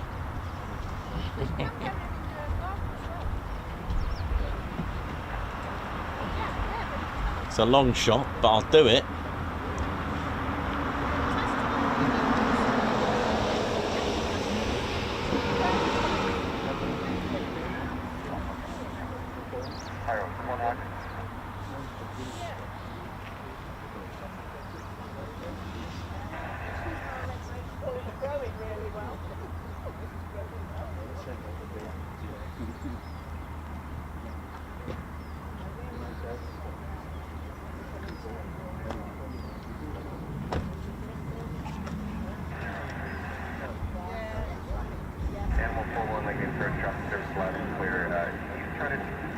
Yeah, I don't think that's going to work. Oh, never mind. It's worth a shot. Too low for the moon there. I tried. Oh well, don't try.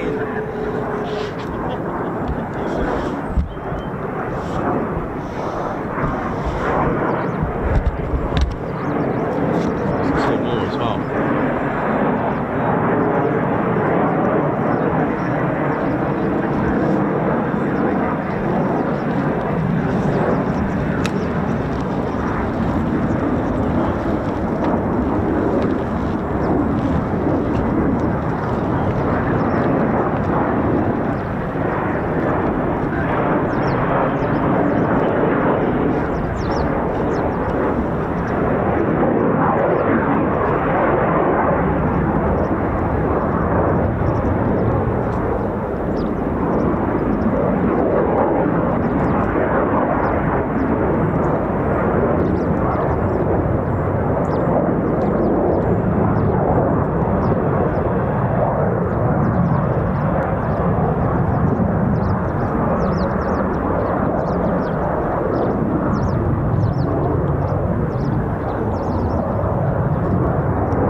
is going on here? They were lower than a mower, some of them.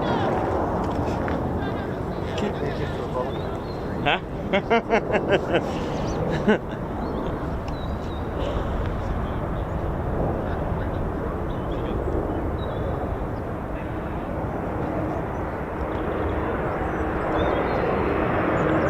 Oh my word, what is this?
One car alarm has gone off today. Have you noticed that?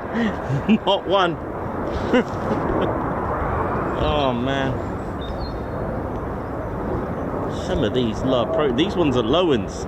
Keeping it low for the show.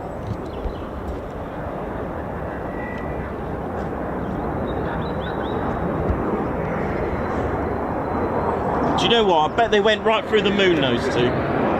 They were the right height as well.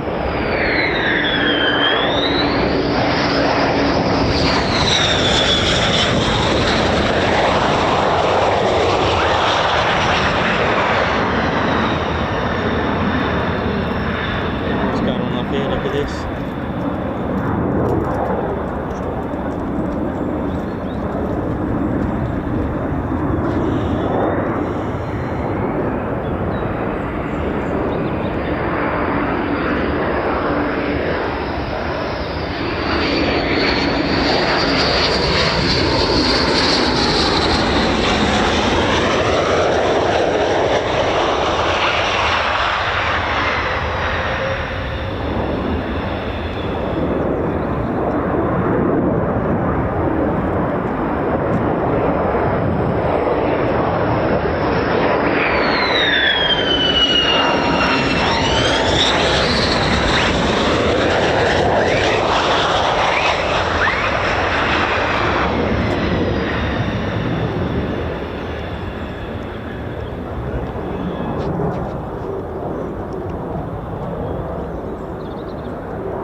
Going on here?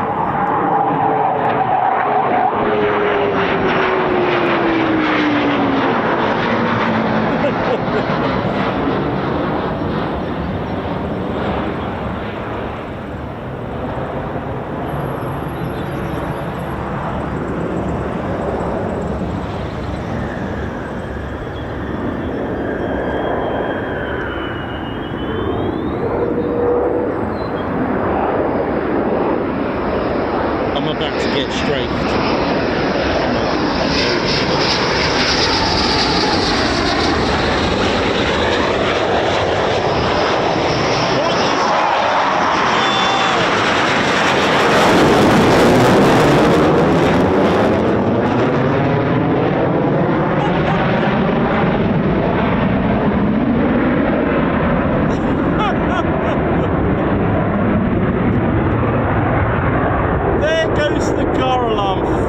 Well, if that didn't wake up a car alarm, then I don't know what would.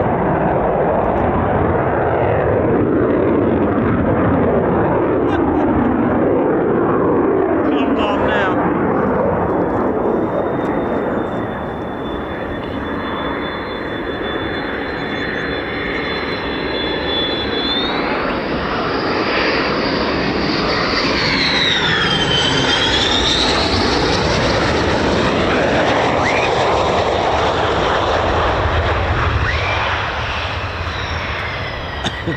know why that fence is falling down.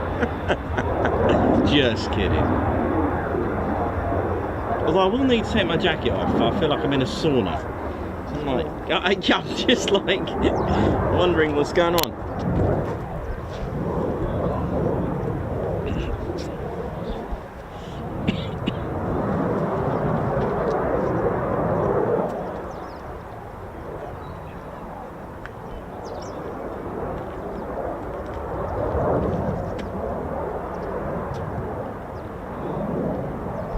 Goodness me, that was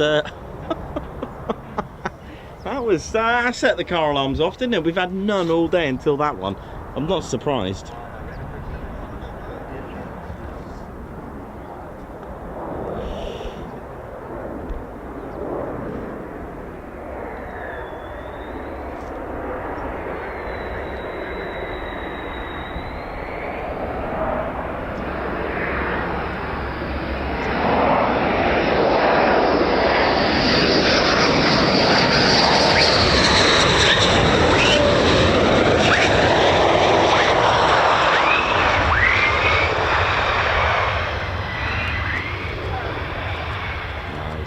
Well, what a day. I mean, I think that's all of them back. I'm just going to double check.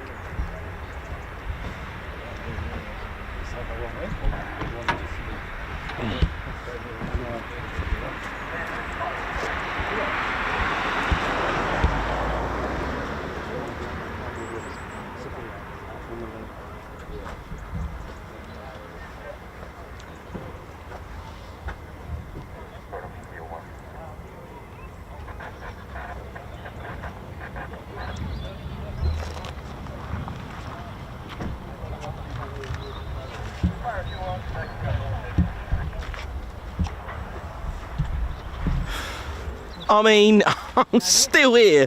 That was absolutely amazing. I could not believe what just happened right there. That was pretty impressive. Wasn't that just pretty cool? In fact, it was so out of focus because it was so close. I was not expecting it like that. That was really cool. Good stuff, that one.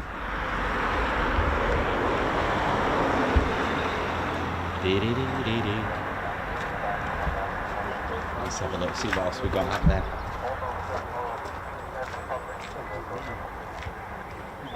Still some F-15 still out there. So just hang in there.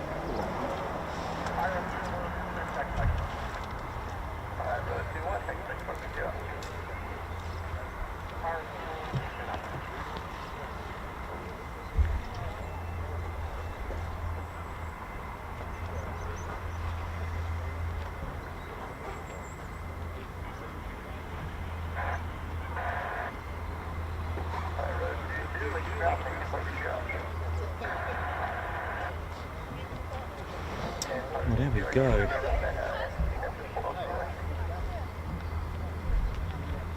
That was good, that. Yeah.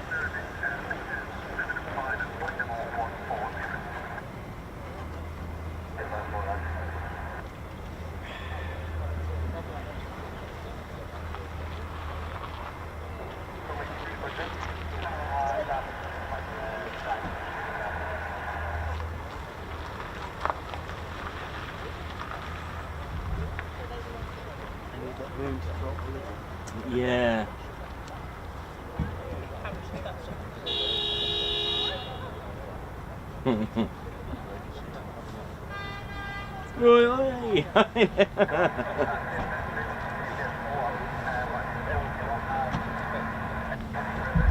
Oh my word. There's a beefy truck coming in. Big one, isn't it?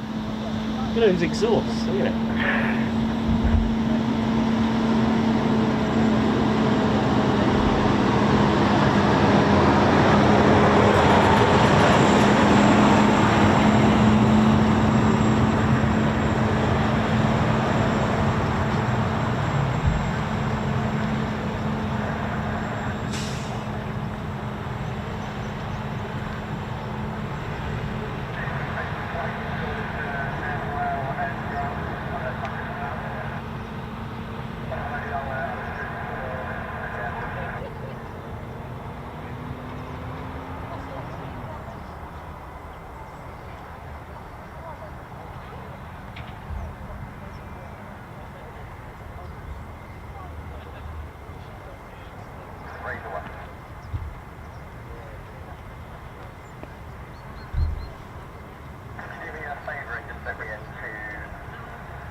to go.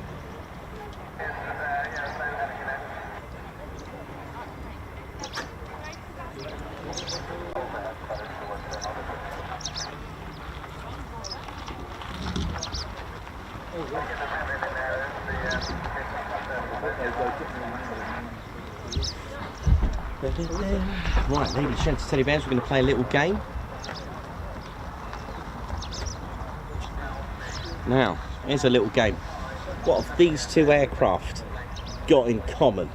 I know. Let's just pop it over here. What have these two aircraft got in common with the vicinity around here? Have a little think. For those that are regulars on the channel will know probably the answer, I would have thought, but the connection between these two very different aircraft, the SR-71 and the Vickers Wellington, and have a little moment to think about the connection between these two for this region, this area.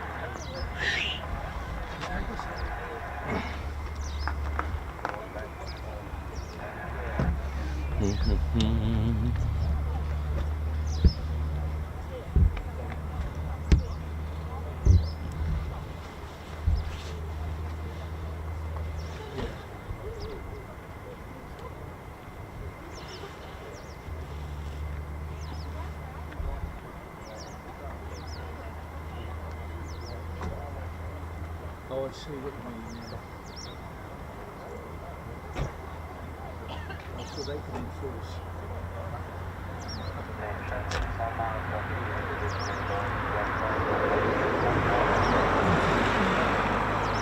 You're getting that. Very good, very good. Loving the answers. Almost. Someone's almost got it.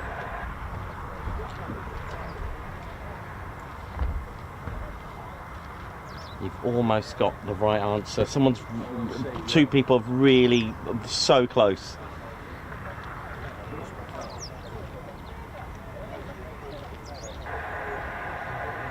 Oh, he's got it. Keith Skull-Branson, there we go. The right answer.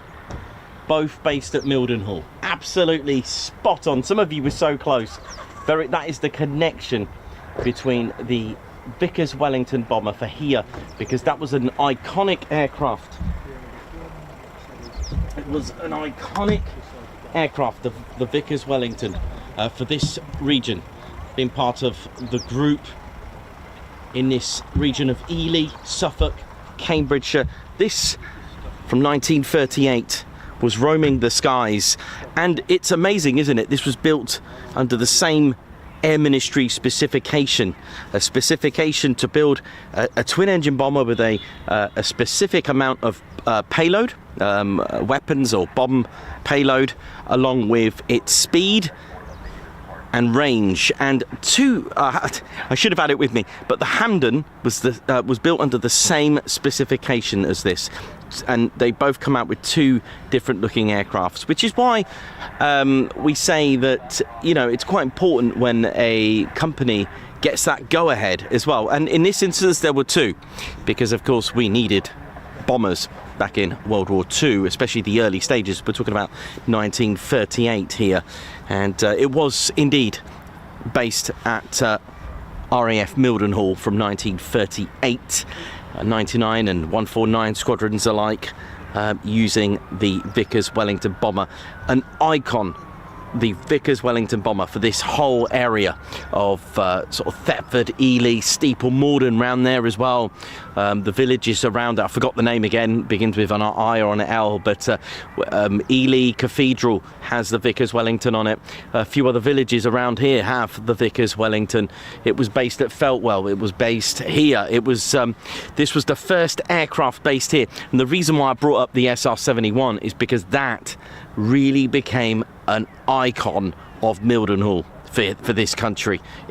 Mildenhall had the eyes on it, you know, for the spot, opened up a real icon, that did, the SR-71, when it was based with the 9th Detachment 4. Amazing, and that's the connection between the two. Both iconic aircraft at Mildenhall, for me, it's amazing. And this, in 1940, was the very first aircraft to arrive here. Amazing, really, when you think of the technology. It started life out with the Pegasus engines on the Mark 1, and then, of course, latter had the Bristol Hercules engines, more powerful. And it was the likes of the Hampden and the Vickers Wellington bomber that really I mean, one of the specifications was to have something more powerful than the Rolls-Royce Goshawk. We had a Rolls-Royce Kestrel engines in our Handley Page Hayfords, which were punching out around about 585, 600 horsepower. Of course, they were up, you know, there were different variants of those engines, but it wasn't powerful enough, and the likes of adding the Bristol Pegasus engines at 1,000 horsepower, adding this to monoplanes bombers, really changed the design of the UK's RAF Bomber Command. It really changed the look, the power, and everything else. So the Pegasus engines really changed things for Bomber Command. It really did. And this was based here with a squadron that you may not, or a unit that was from far away, about 600 miles away north, all the way up RAF Lossiemouth. One of the things about RAF Lossiemouth, if you think about how far that is, Lossiemouth started life, and the idea was to become a training station.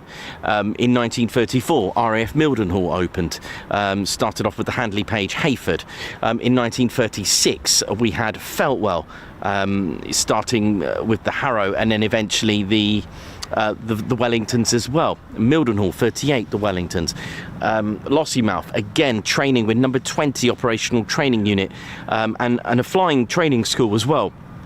It was an ideal location because a lot of the attacks at the time, you know, were coming, when they were coming from the, you know, from the east and the southeast and southern parts. I can hear F-35s. Which is great.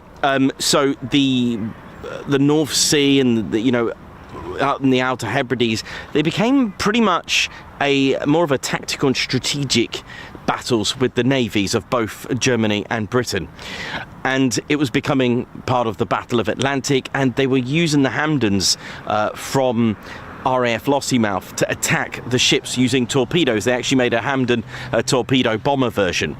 And the Wellingtons and the training units at Lossiemouth were starting to kind of be sidetracked for their training. So they started to use, even the likes of Wing Commander Guy Gibson was at RAF Lossiemouth, taking part in a temporary deployment and a mission to lay mines called gardening. It was mine laying, and to try and halt and obviously disrupt the German fleets from coming from the north. And so the training led to the development and build of RAF Elgin, and there was also Milltown as well. But it just, the state of that base wasn't really working out for the training unit. So all the way from RAF Lossiemouth, number 20 operational training unit came here in late 1940 to operate this, and it's just as well because it was perfect because you've got Mildenhall. Just over there, 5.5 miles in the southwest direction, in the direction of the backwards crow flying. And because you've got airmen flying, you've got squadrons operationally flying the Vickers Wellington at Mildenhall and Feltwell, it was great to have like an operational training unit here, so you can train the airmen here without disrupting the Feltwell and Mildenhall use. It was great for them to train and then move on. But eventually, although Lakenheath was actually a satellite station along with Tuddenham and Newmarket Heath to run, so Mildenhall was the main station and the satellites were here, Lakenheath, Tuddenham and Newmarket Heath. It allowed more of an extension, shall we say.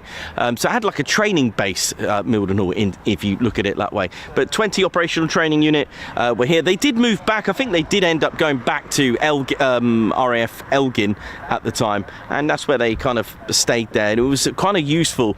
Elgin's got some amazing history as well with what they were doing and modifying, and servicing Hurricanes, for example, and it was amazing. And they've never taken away from the, you know, it had a good reputation, the Vickers Wellington, with its amazing airframe. There was another version of, I only came across it the other day, of the Vickers Wellington. It was the Vickers, and I've totally forgot, Warwick, that's it. It looked exactly like it. I think it was more for like RAF personnel rather than like an active bomber, if that makes sense. They made like a non-bomber version, does that make sense? And then, of course, we heard from our good friend Barry telling us about a 4-engine version, which was called the Avro York, but came out too late to the end of the war. So there we go.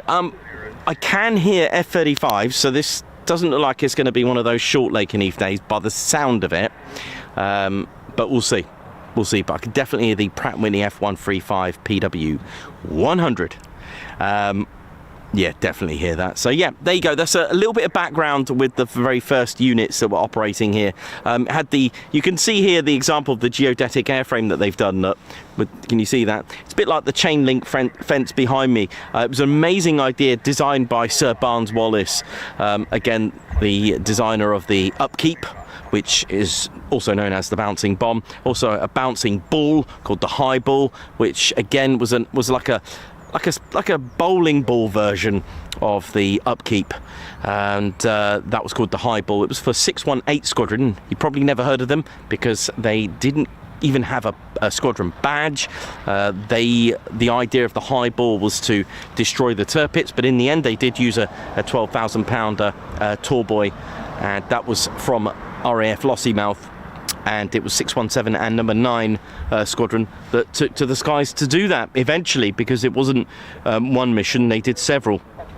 And for those who don't know, the strategic location of the way they hid the Tirpitz meant that there wasn't really a lot we could do with the range of what we had. Don't forget, you work with what you got, and sometimes you can't do it. But they worked out a way to land elsewhere. It was another cunning plan. There we go. There's our Vickers Wellington bomber. It could do eventually. It could do. Had a good range, and it had a capability of dropping 4,500 pound of bombs. It could do 20,000 surface sealing. And like I said, there were other engines that were applied to this. I think the Mark II. Did a Mark II have a Hercules? No. Just trying to think. I'm thinking of the Halifax. I did this yesterday, didn't I? The Halifax. The Halifax had Merlin engines put onto it. So no to that one. It was the Halifax on the Mark II. Oi, oi. Yeah, there we go. So that is the reasons behind when you go and find stats on aircraft, old and modern. You get all these different stats from max speed. You get this at 232, 242, to... Oh, cool. Okay, nice. Is that what this is? On the hour. Okay, mate. Thank you. I was wondering, I thought, have we got an earthquake here? Sorry, I was so in debt. So that's the reasons behind why you get different specifications, because there were several marks of, in fact, they made 16 different variants of the Wellington bomber. 16. It was the RAF's most produced bomber of the Royal Air Force during the Second World War. 11,460 or so. That many. Amazing, isn't it? Amazing amount in 16 different variants. Even, like I said, I've mentioned it many times, the record-breaking assembled bomber as well. Really good. But that was it's funny how you talk about an SR-71 and a Wellington, and you end up talking about record-breaking and all this kind of stuff. But there we go, the delightful Vickers Wellington bomber.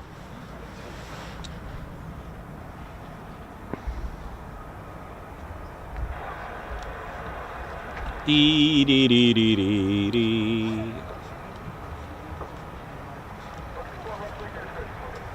So it looks like we've got F-35s that we can hear in the background. It sounds promising, doesn't sound like a flex.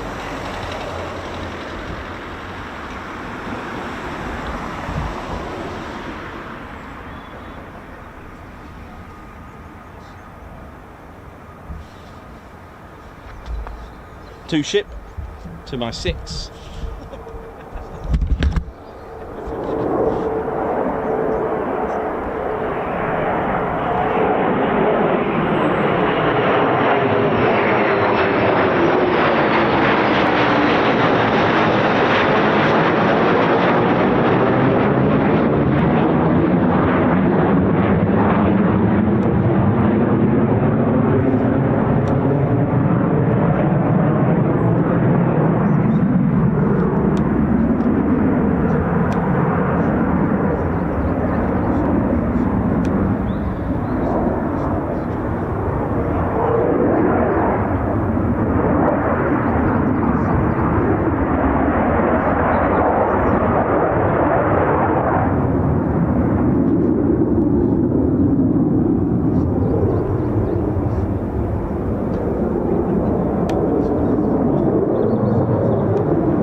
Hope we're all good, ladies, gents, and teddy bears. So that's all our arrivals, I think. So we should have, by what I can gather from the sound of the F-35s in the background, is perhaps more departures.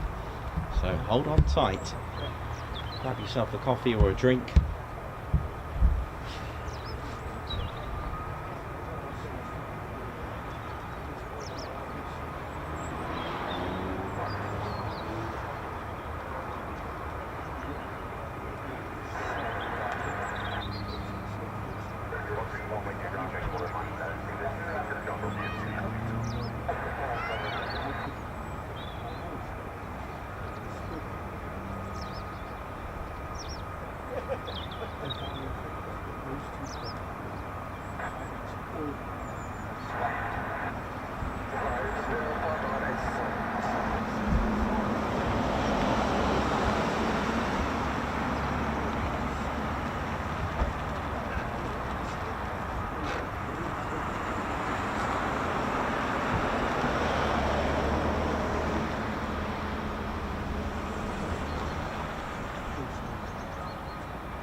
Oi, oi.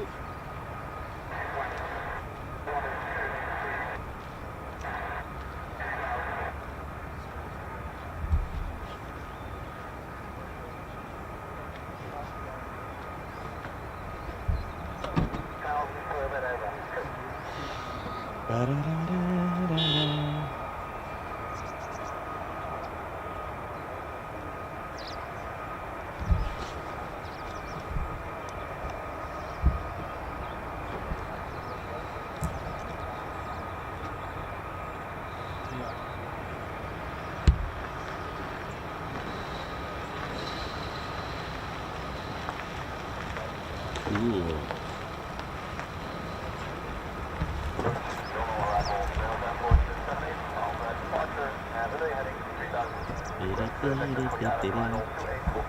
Hey, I just heard you mention Barnes Wallace. Yes. I've got a mate, Dave. Dave must be 85. He worked with Barnes Wallace at British Aerospace at Filton in Bristol in the 50s. Filton. Wow. That's awesome.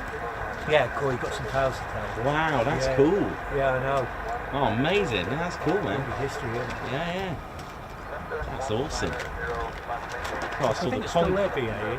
Yeah, I saw the Concorde there. Well, one of them. That's right. Yeah. When I was a kid, I'll never forget that. That was. Yeah. I always wondered when I was. Concorde 1 when it was there. Yeah, Filton. I won't forget that one. Yeah. It's cool. I wish David, he should write a book. Yeah, it'd be amazing. Oh, man. That's awesome. What come out for? Oh, cool.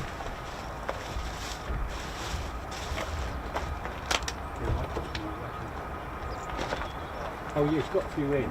The Fox ones are good. I've got expensive, but I've got the chocolate mousse in it.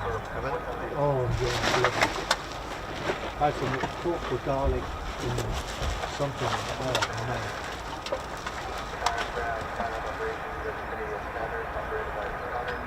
You see the signboard there from Salford.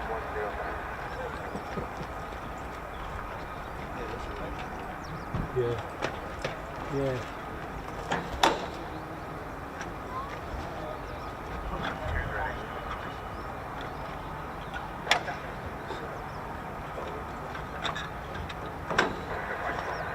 I can hear it, you're right, I can hear it.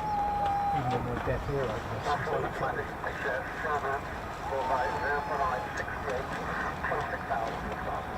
Yeah, I think there's still 10, 12, 10 quid those Canaries. He's got some proper American ones in as well. I had the pizza one.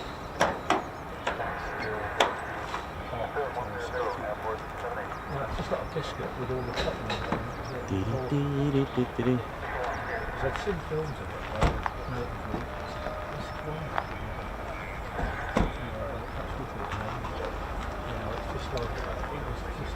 Just gonna go and grab another cup of tea before we get our next movement.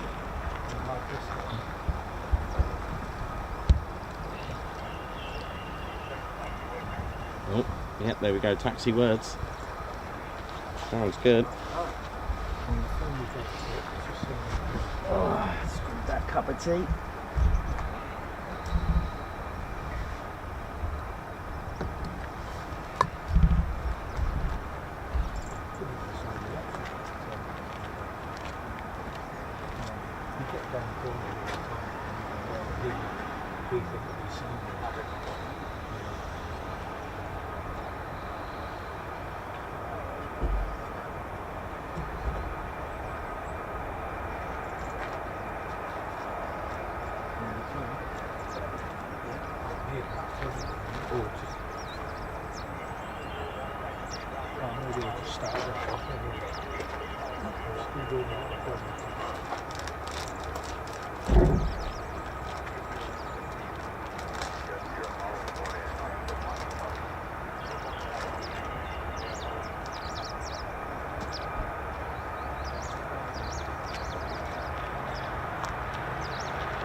Here we go, look at this.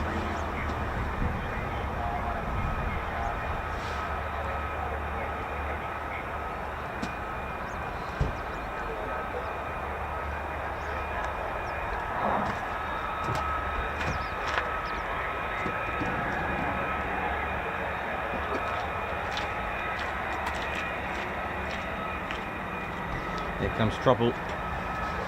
Down the catwalk. Here we go.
Still going then today, right? How many have we got? I can see 3.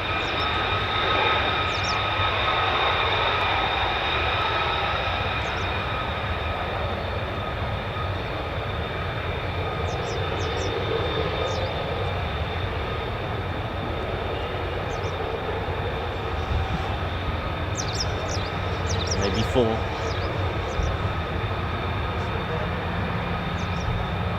Those 2.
Lovely. Oh, there's more than 4.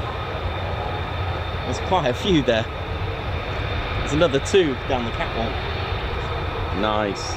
Valkyries, rah! Mildenhall.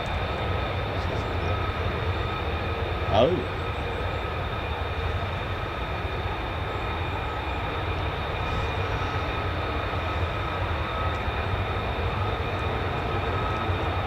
Could be.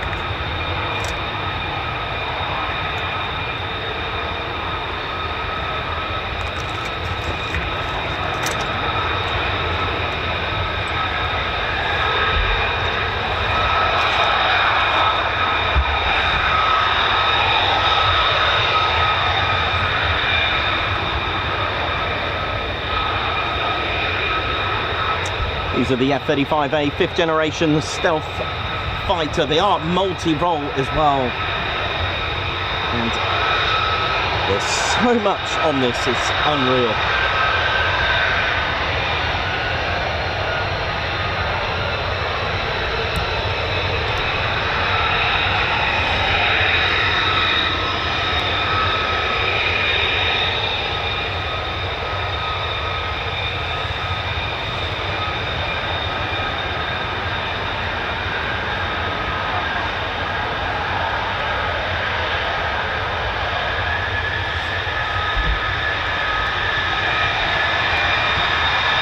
Here we go.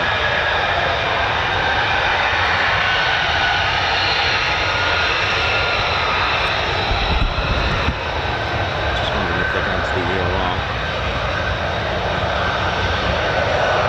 Oh no, they're not. Here we go.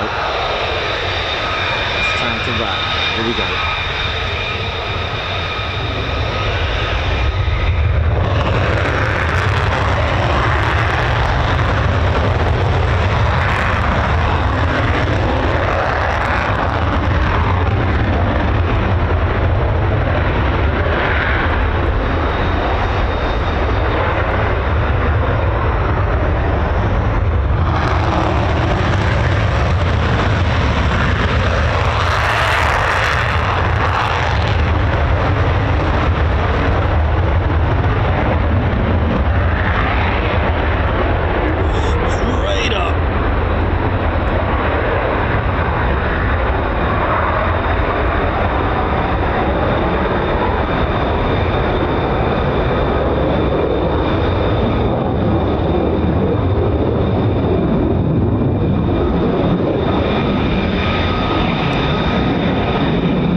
to the fuselage. That's the GAU-22 25mm cannon. Look at that. The one on the opposite side, just above the starboard inlet, that's the it's like a heat exchanger cooling inlet just above to cool the systems down.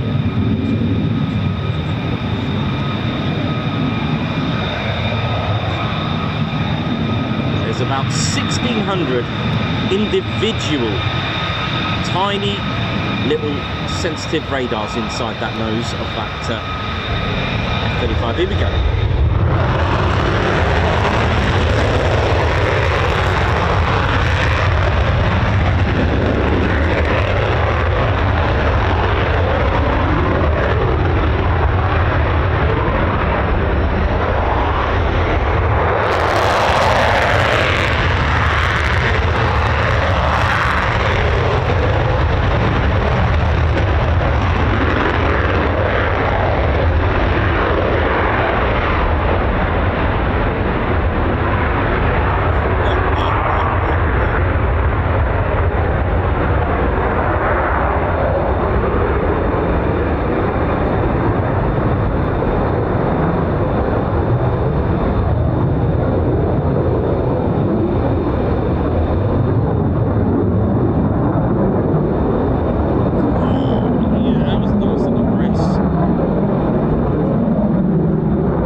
So this is the A variant, and people do ask me what's the quickest way to identify the A and the B. I mean, if we had to see, it would just monster both of them. It's got a 2.4 meter wider wingspan. It's even got wing flaps on there. But for a quick look, what you want to look for, if I get the two together, look at the, that doesn't look very good. If you look at the canopy front on, look how thin. There's nothing behind the canopy here. But this is the B, look. It's got almost like a hoodie on. Can you see that? Because that is the lift system, the lift fan at the back. You also want to look out for the boomstick as well. That's another one. Just here, where the, sorry, not the boomstick, where the boom for air-to-air refueling goes in. But of course, one distinctive feature of the F-35A as opposed to the others, it has an internal cannon. Okay, it doesn't have it on the B. No cannon on the B, cannon on the A. Look at that. That's another one, another quick one. So if you look at the front of them both, they do look considerably different. Especially you've got the, you can see the cannon.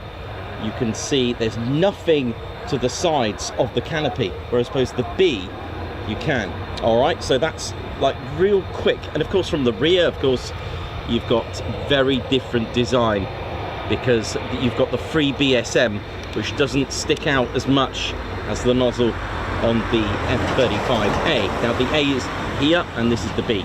The B doesn't have an arrestor hook either, so you'll see a very distinctive feature behind. Look, no arrestor hook on the B.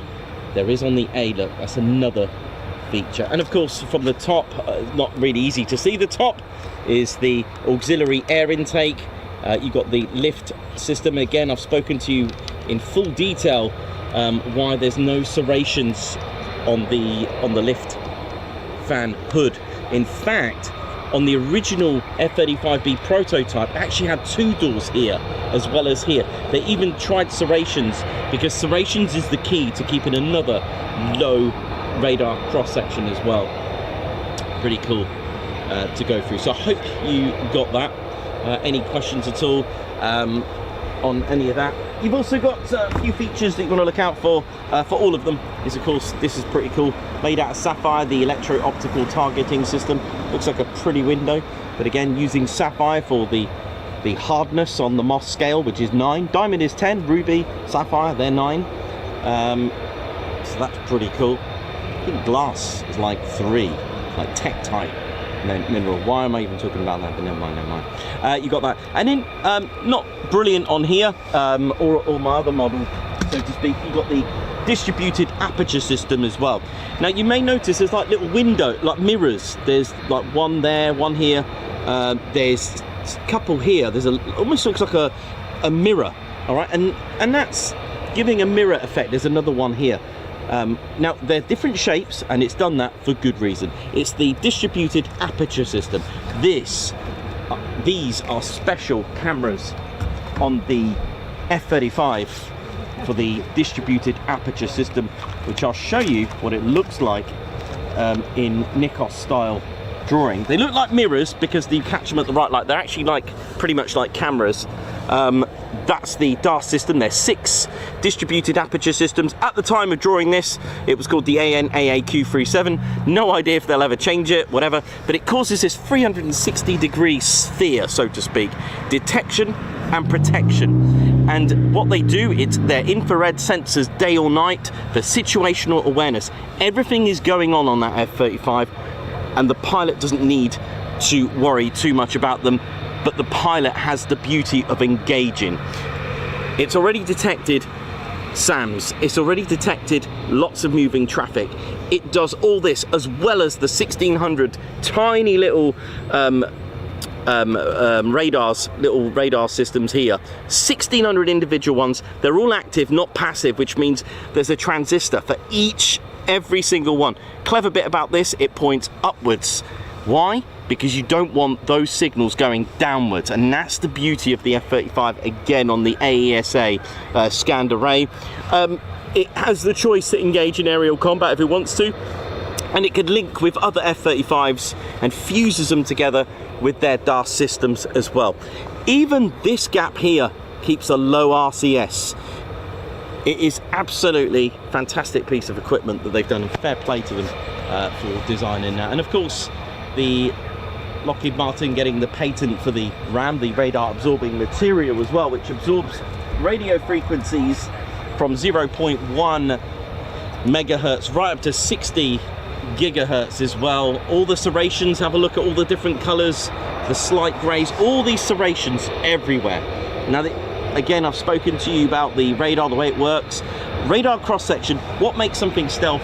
Well, first of all, stealth, it doesn't mean invisible. It's how much you return back to sender, how much going back to the radar itself and the radar receivers. It's what you give back. Put it this way, there's 20 meters squared radar cross-section or thereabouts on an F-15 because it is made of all metal. Metal, 90 degrees, return signals, heat, anything like that, anything that causes a lot of drag as well. The low pressure difference and high pressure difference can do that, but if it's on the top, it's not too bad. But if you're going to start doing all these fancy maneuvers, then the top becomes the bottom, etc. Now, the point of all these serrations, that if it didn't have them, radar likes to come back, okay? But you've got all these serrations, it's going to scatter everything. Think of snooker. You get the angle, will it come back 90 degrees? That kind of thing. It scatters them. Landing gear. The weapons bay, all these serrations, even here to distribute the heat better. The angled stabilizers, don't want 90 degrees, but also to really combat radar cross-section is the paintwork, radar absorbing material. It's made with iron particles which absorbs the radar frequencies. It is not made for speed. The engine has been designed for acceleration and the good range to loiter. That is its key. Speed doesn't mean a better aircraft necessarily, because if you can do the job without being detected, then speed's no issue, especially if you can go Mach 1, so on and so on. So it's got a lot of benefits in that respect. There's a lot of defense on here as well. Of course, a lot of it is classified. I wouldn't be here if I said them. That kind of thing. Etc. But there we go. I won't go into too much. I'll just so the different coloured tape is actually radar absorbing tape, which is pretty impressive. Yep, you can get yourself that in a hardware store or WH Smith. Not quite.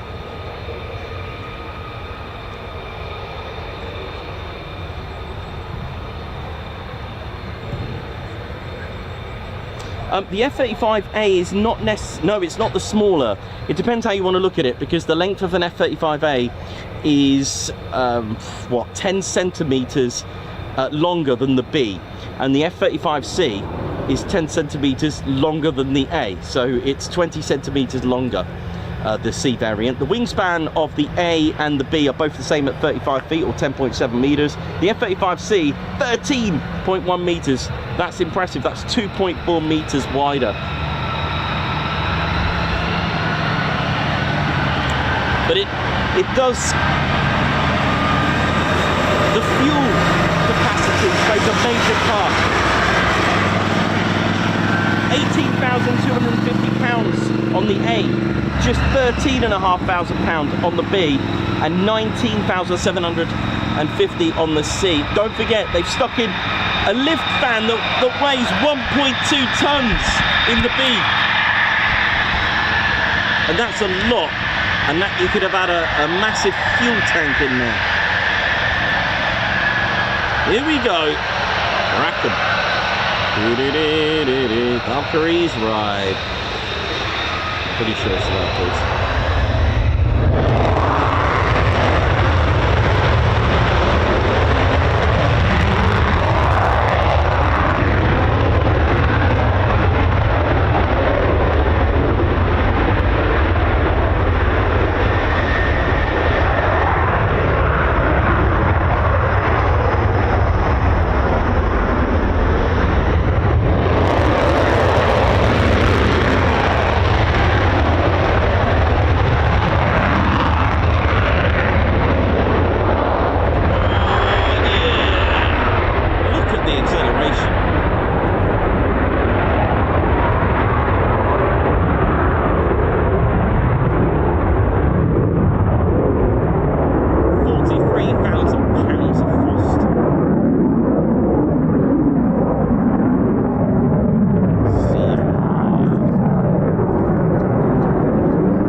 Check that out. You alright? Yeah. Just want to say hello. Hello. Yeah, no, it's all good. It was quite about the information about the Spitfire. The Spitfire? Yeah. What do you want to know about it? Like the information she's been doing. Oh, right. Yeah, yeah. It's always like what all the information is so well educated on it. Well, have you heard of Duxford? Yeah. Okay, so if you go to Duxford, that's where the Spitfires were first operational. I've seen you like Valkyrie go to Coningsby and Duxford. Okay. Wow. So we'll have fun at Duxford. Yeah, and there was 19 Squadron that they first were with in 1938 August. So it's just that's quite a long time ago. Yeah, enjoy. Tommy's taught me loads here, actually. He's quite well knowledge on it. That's good. Well, Ted Coningsby kind of helped me know this stuff as well when he goes Ah, there we go. See? Ted helping out there. That's all right. Nice to meet you. No worries. You have a good day. See ya. The first two, the second, the first two.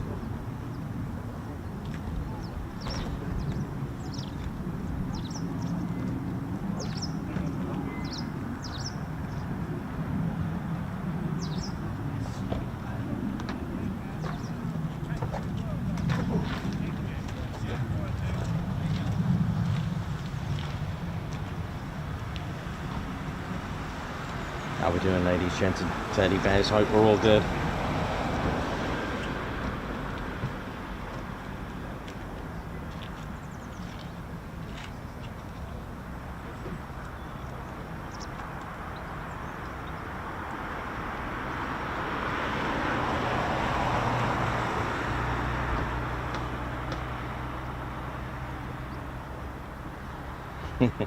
And oh, thanks very much. And for those that should we? I did this at Mildenhall while we're waiting. I literally did the whole Ted Coningsby teducation flip chart. Should we see what we got? Should we see what's going on here? So this first one, I don't know if you can see it. Can you see that? So it's just a little. So this is quite important, really, because movies don't really. Movies couldn't, yeah. But hence acting. Yeah, acting. It's not real, but. Movies don't quite get it right, you know. It needs to be a little bit theatrical because it can't be boring, right? Otherwise no one would watch them. And the thing is, with this diagram, this perfect diagram, and when I spoke about the evolution of tactics, now let me just turn this round a moment. You've got to go back to World War One, and I even did a I don't even know why I came across it, but the Battle of Little Bighorn, a perfect example. 1876, right? We all, if you don't know the story, Custer, oh dear, yeah, they got obliterated, and the point was trying to literally take out this whole section. All right, we're not going to go into detail because we're aviation, but here's the thing: had 27 years later had come. In that time, so say for example they were 27 years later, then they would have had aviation, because in 1903 we had the Wright brothers and the Wright Flyer being designed. Now their designs were had the engines at the back, and when occasions there was incidences, a lot of the fatalities from test pilots was not because of the impact of the crash, but actually the engines crushing the pilot. So the likes of Handley Page, an absolute legend who was very popular in all fields of school. He was, you know, he was designing paper planes, as well as others such as Roy Chadwick, another one that was fascinated with aviation. And it was Handley Page that was so fascinated by the Wright brothers and how they were developing aviation, that he took upon to create his own business as well, to create his own factory of building excuse me, building planes.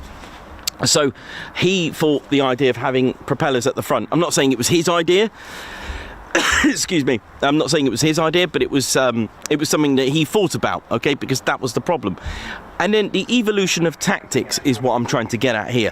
You can't just go, right, let's all go into formation in World War One. It didn't just happen like that. Formation flying was something that was learned. Military aviation was an idea, wasn't even at that time. I don't think the Wright brothers were thinking about using it in battle. But here's the Battle Little Bighorn example.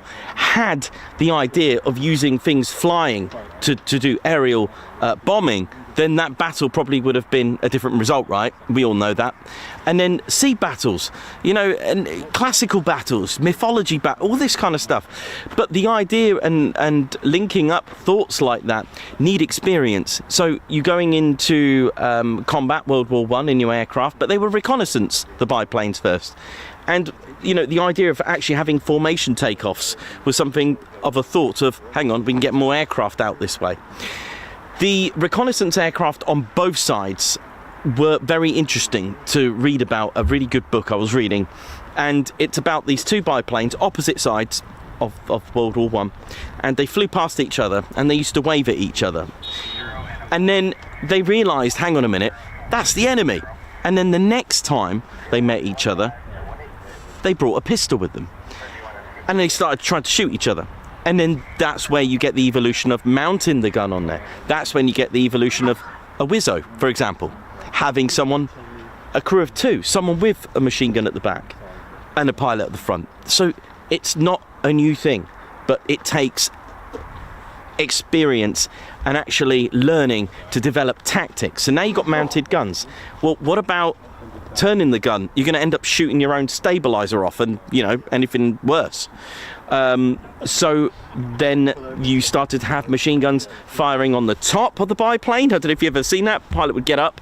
But then the idea of actually, which I think is remarkable, fixing the timing so that each bullet was firing through the propeller. I can't even get my head around that. That's amazing. But things like that did go wrong. There were instances that bullets would shoot their own propellers off, etc.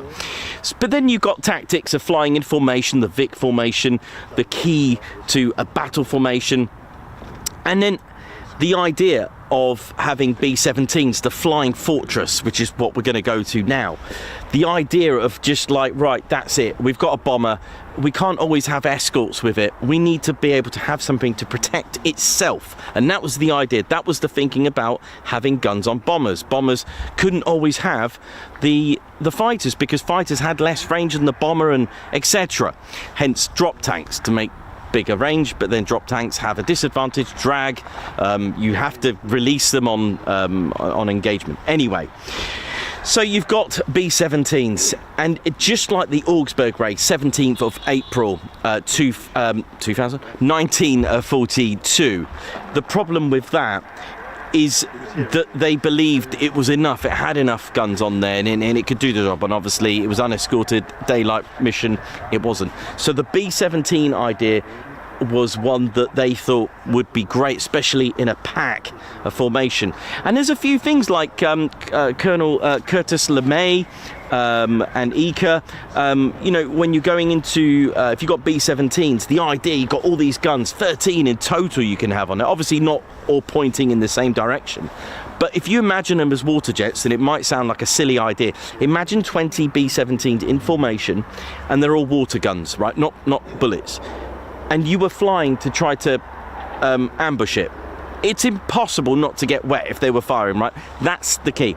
And the 109s and the 190s found out the hard way that, hang on, and don't forget, it was the first time they would have ever seen this. It was actually with the Royal Air Force, but they had the B-17C. They called it the Boeing Fortress, and it wasn't until 1943 that the Germans started to understand and see the B-17 and thought, whoa. Realistically, it can take about 1,000 bullets to take a B-17 down, but it does depend where you get it, and this is where the thinking was. It can take all that to destroy a B-17, and yet it can take just one bullet to take, as sinister as it sounds, to take down a pilot. But it was the most dangerous because the B-17s had guns at the front. Well, not quite, not as many.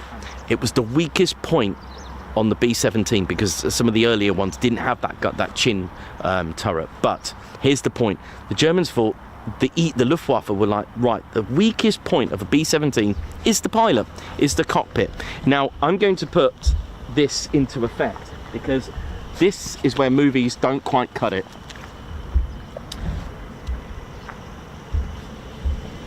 Do you know what? I think there's aircraft coming back. Oh, yes, sorry, I didn't tell you, totally finish the story about Curtis LeMay. when bombers were going into attack, obviously the B-17s met flak as well, but they're not immune to flak.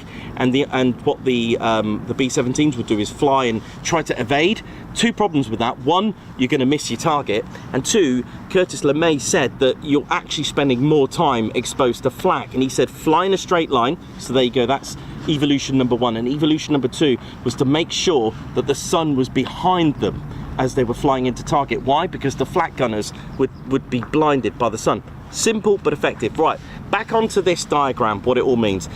This is average speeds, right? I could have done it differently.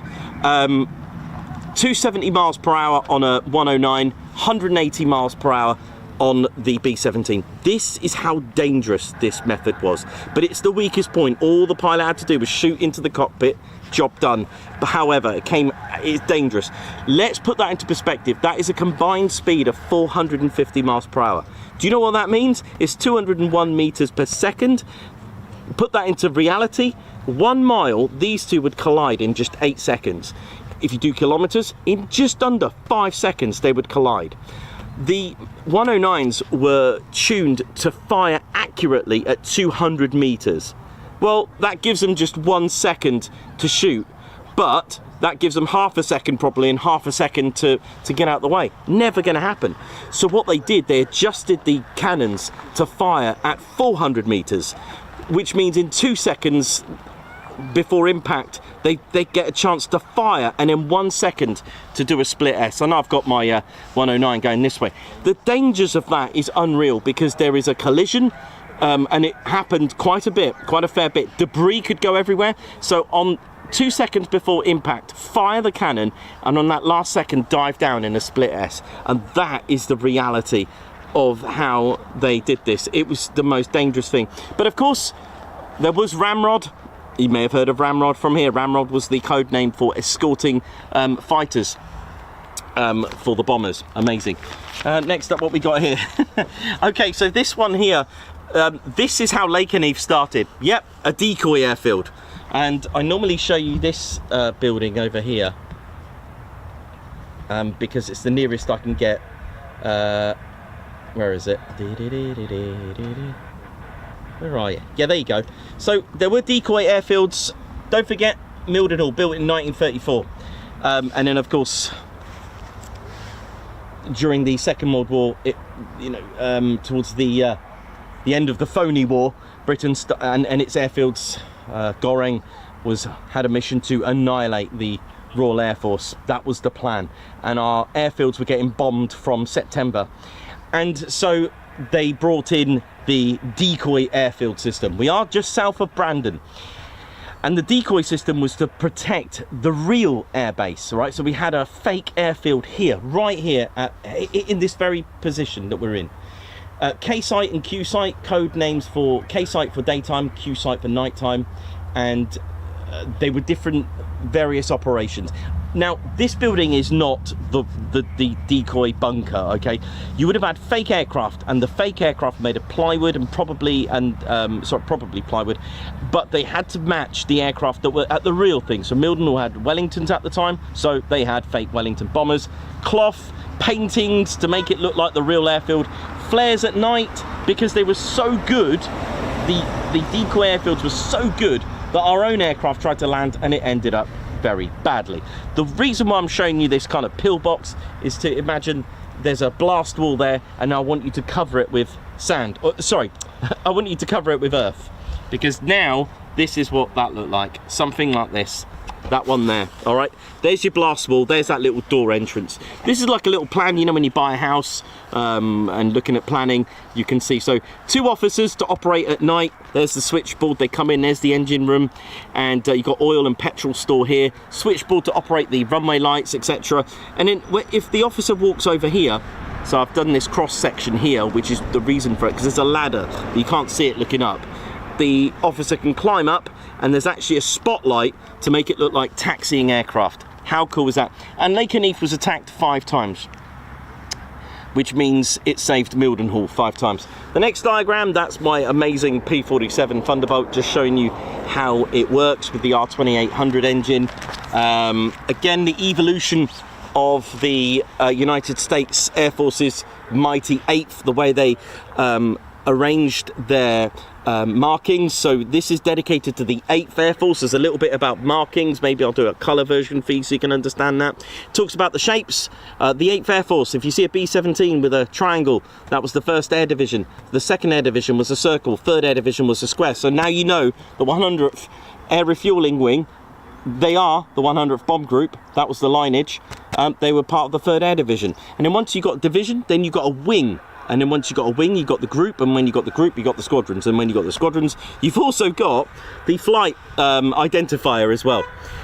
So there we go, there's a little bit about that. And each air division had a dedicated fighter wing to protect them on ramrod. Okay, so there we go. So the 3rd Air Division, which would have been the 100th Bomb Group at Station 139, their protector was the 66th Fighter Wing. Squadrons, 55th, 78th, 339th, the 353rd and the 357th Fighter Groups, okay, and when they were on their mission to escort, it was called the Ramrod. There you go. A little bit about the 1st Air Division as well. What else we got here? A little bit more. This is about the 2nd Air Division. Usually the 2nd Air Division were B-24s, the Liberators.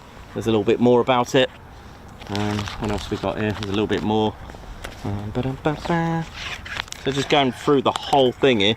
There's our DAS system, which is pretty cool. This is about the radar signature. So angle of reflection equals the angle of refraction. This is what the serrations do to the radar frequencies. Goes everywhere. A little bit more. There's a few engines here that I've drawn. There's my generic jet engine, for those who don't know. Suck, squeeze, bang, blow, literally that's what it does. There's the PT6, which is completely different to a standard good old jet engine. For those who don't know, while we got time, what is all this? What does it mean? Okay, so the sucking of the air, the intake, it meets the fan. And here, this is a generic engine, all right, so it doesn't have all of these. The Typhoon, for example, has 3 of these low pressure and 5 of these high pressure. When you get to the high pressure, notice it gets narrower and narrower, and the reason is because it's now going to work and squeeze and compress the air.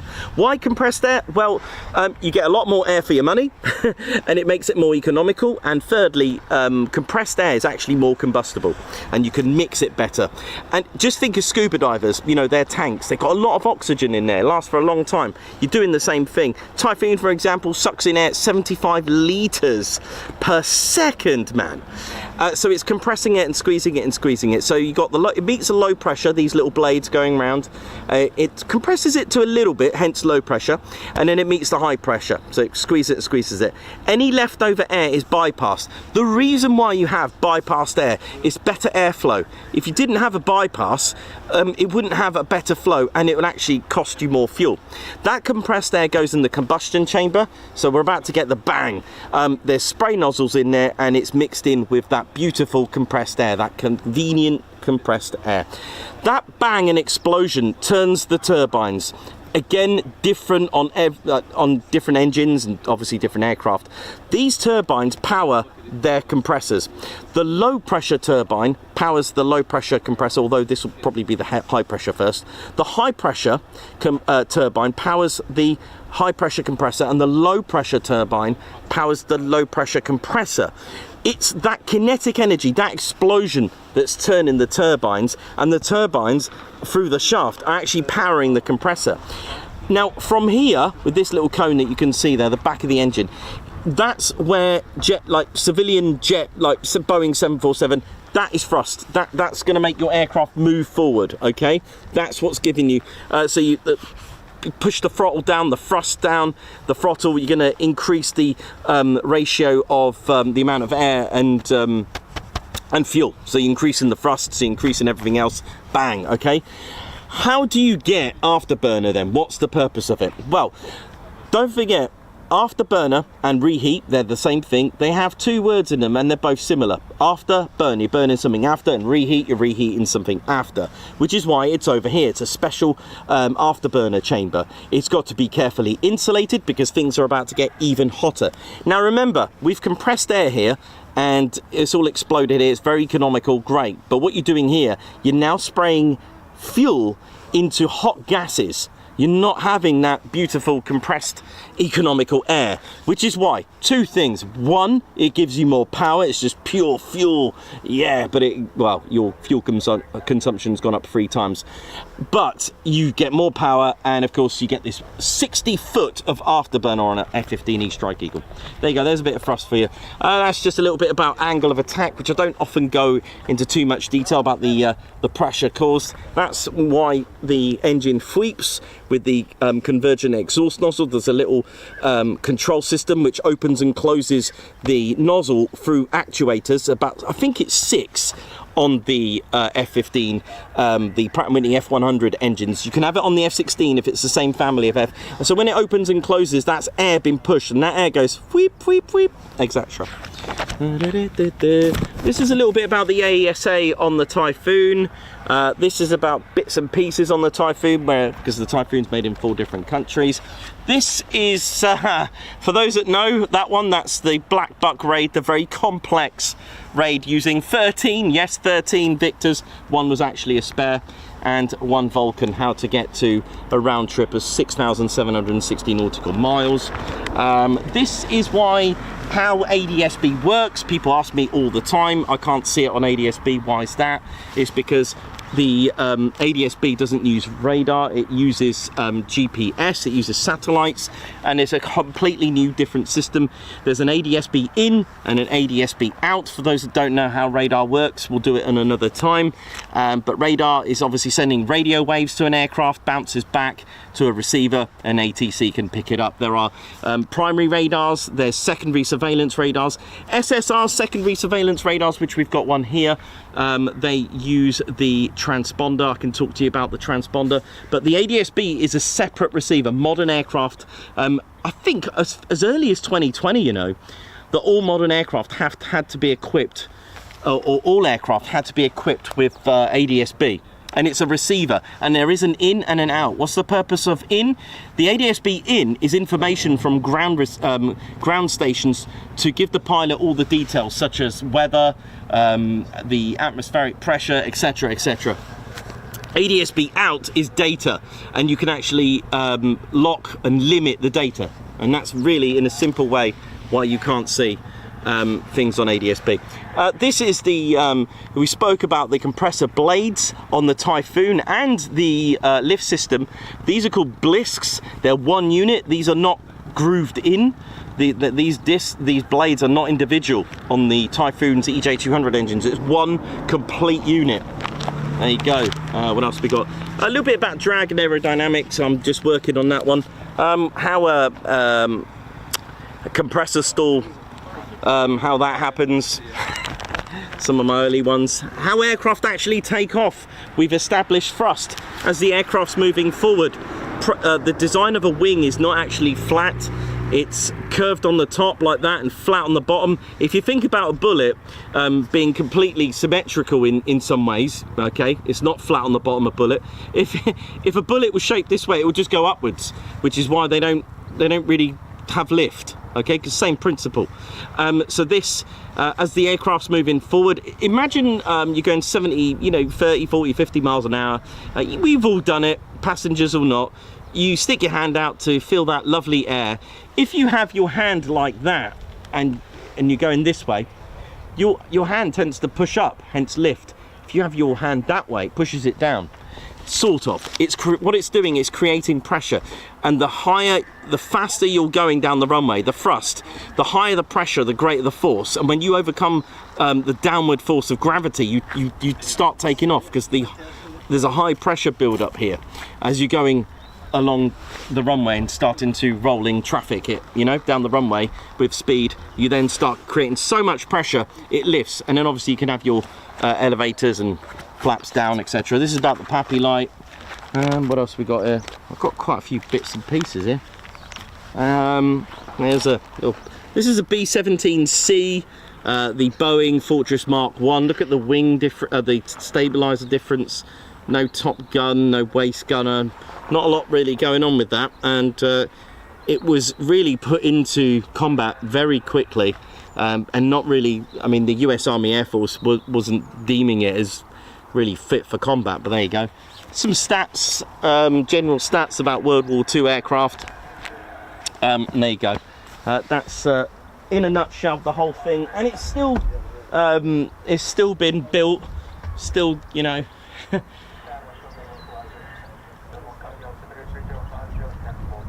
There we go. So yeah, just still, oh yeah, all right. Yeah, so just, it's a working project, still going for it.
You up, Paul, yeah?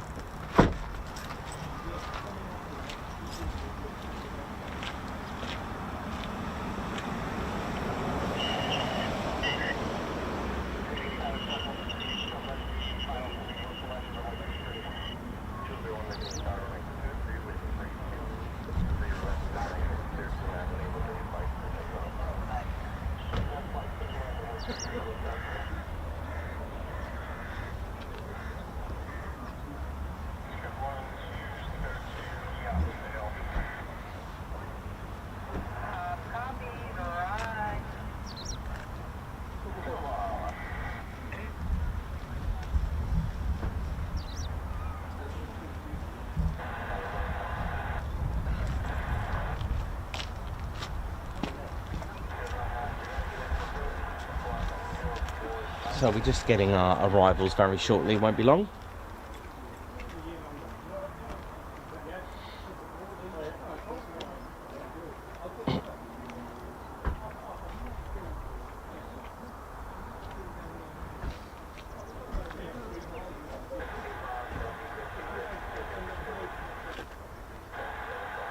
Edward Coates, 555, Triple Nick, how you doing? Darren Arwood, Alex Blackcat, EP65, Alan Q, hope you're good. Chris Bloxham, Margot, Argan.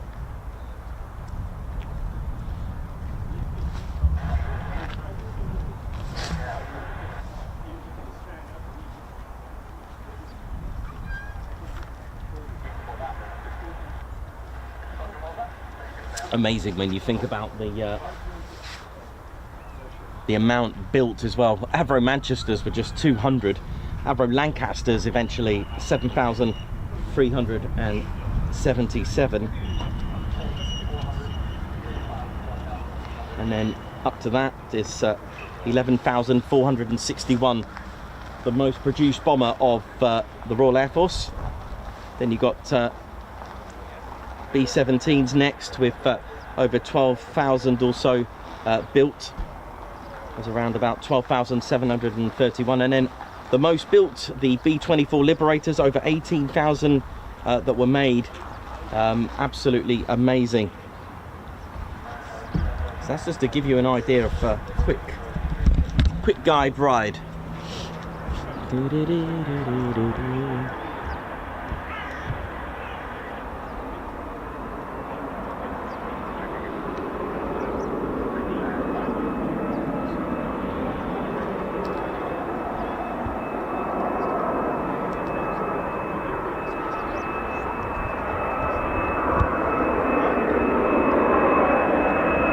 Two returning back now, using the ILS.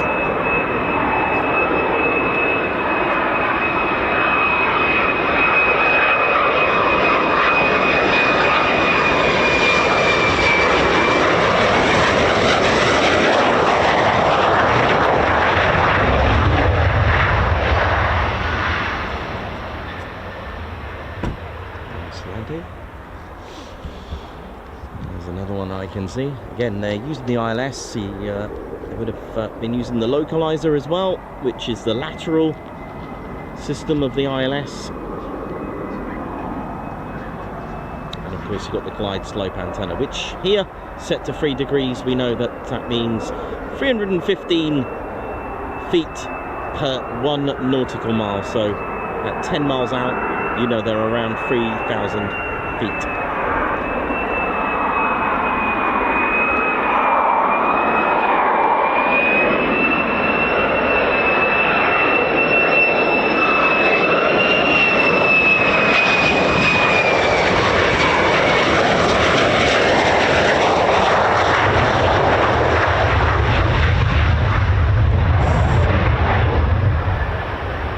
The most common is the 3-degree glide slope and the glide path, which you may have heard. Steepest here in this country, I think, is 5.5 degrees. It may not sound a lot, but trust me, it makes a huge difference to the angle that you're going to land at. Set to avoid obstacles like mountainous areas and buildings.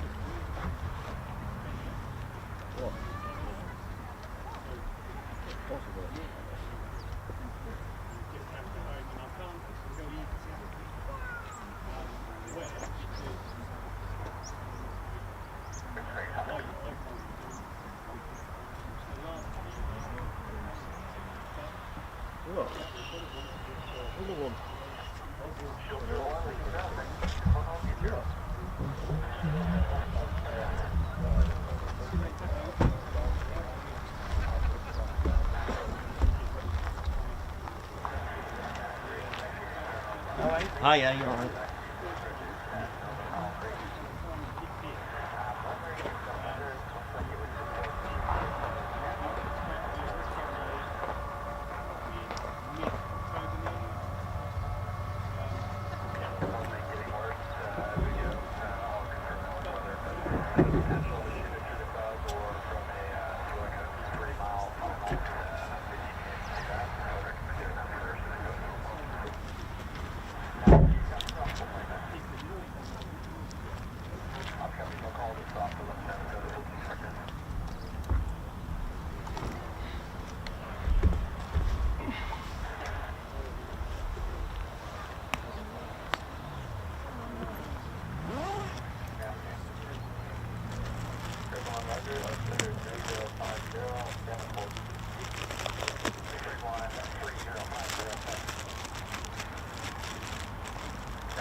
We've got another flight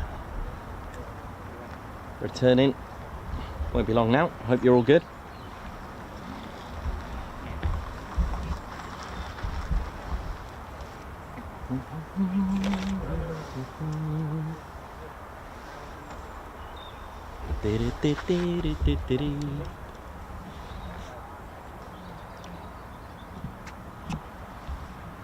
Oi, right now. How are we doing round here now? It's a bit warm around here, isn't it, there now? My name's Reggie, part of the RAF Regiment. Just been enjoying these pretty little planes here now, isn't it, there now? Yeah. Gotta keep a lookout though. There's always danger around here. Oh, what was that? What's going on? I'm gonna need backup here. Oh, goodness me. Oi, come back here.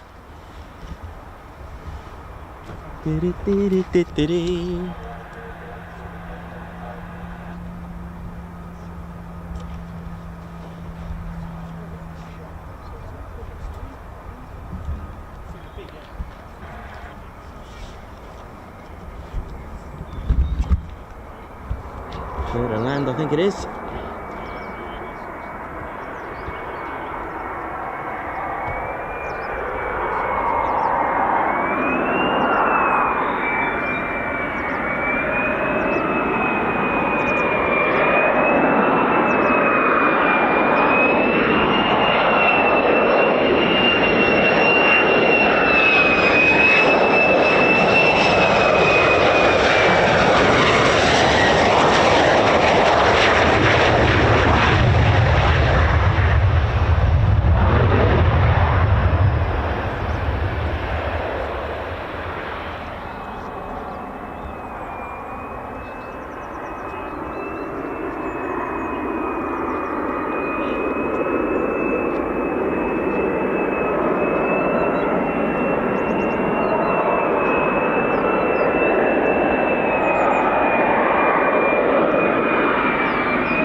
Beautiful.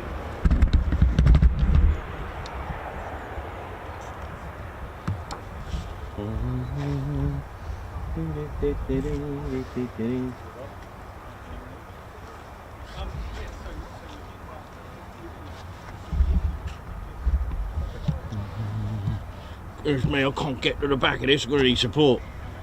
Ah, you there? Oh, thank goodness me. Jens, can you help me? What is the problem? Oh, my back, look. Oh, I don't see a problem. What is this? I thought it's part of your some sort of training that you do. My name is Jens from Germany, by the way. That's right. Everything has to be perfect here. And what is the problem? Well, look at me back there now. Look, you gotta help me out. Oh, what am I supposed to do? I mean, have you seen the hand? Have you seen the size of my hands? What do you think I'm going to do with this? Look, I can't help you with this. Yeah, but you're Jens, innit? You can fix things. Come on, mate. I think you need ground crew for this. I think you should go and see him. What do you mean? Oh, what can't you do it now? It really hurts, mate. Well, let me see. Let me see if I can do. Can't you do that, Jürgen Klinsmann there now? Jürgen Klinsmann, I could try. Let me just see. Okay, I must think. Back to the England football. Let me see. Ah! Oh, that didn't work, did it there now? You right, mate? You want a referee? Goodness me. Well, I'll have to go and find ground crew Drew.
See you, bud.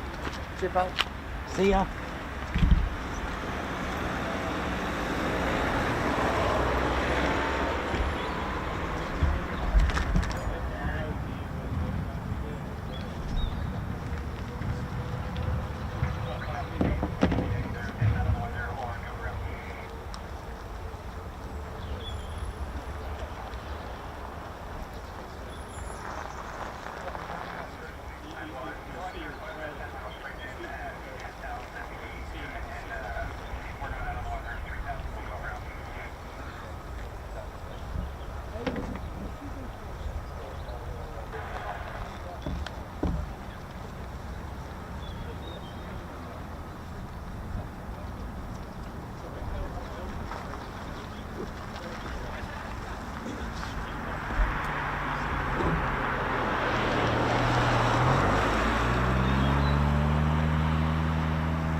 Yeah, my brothers.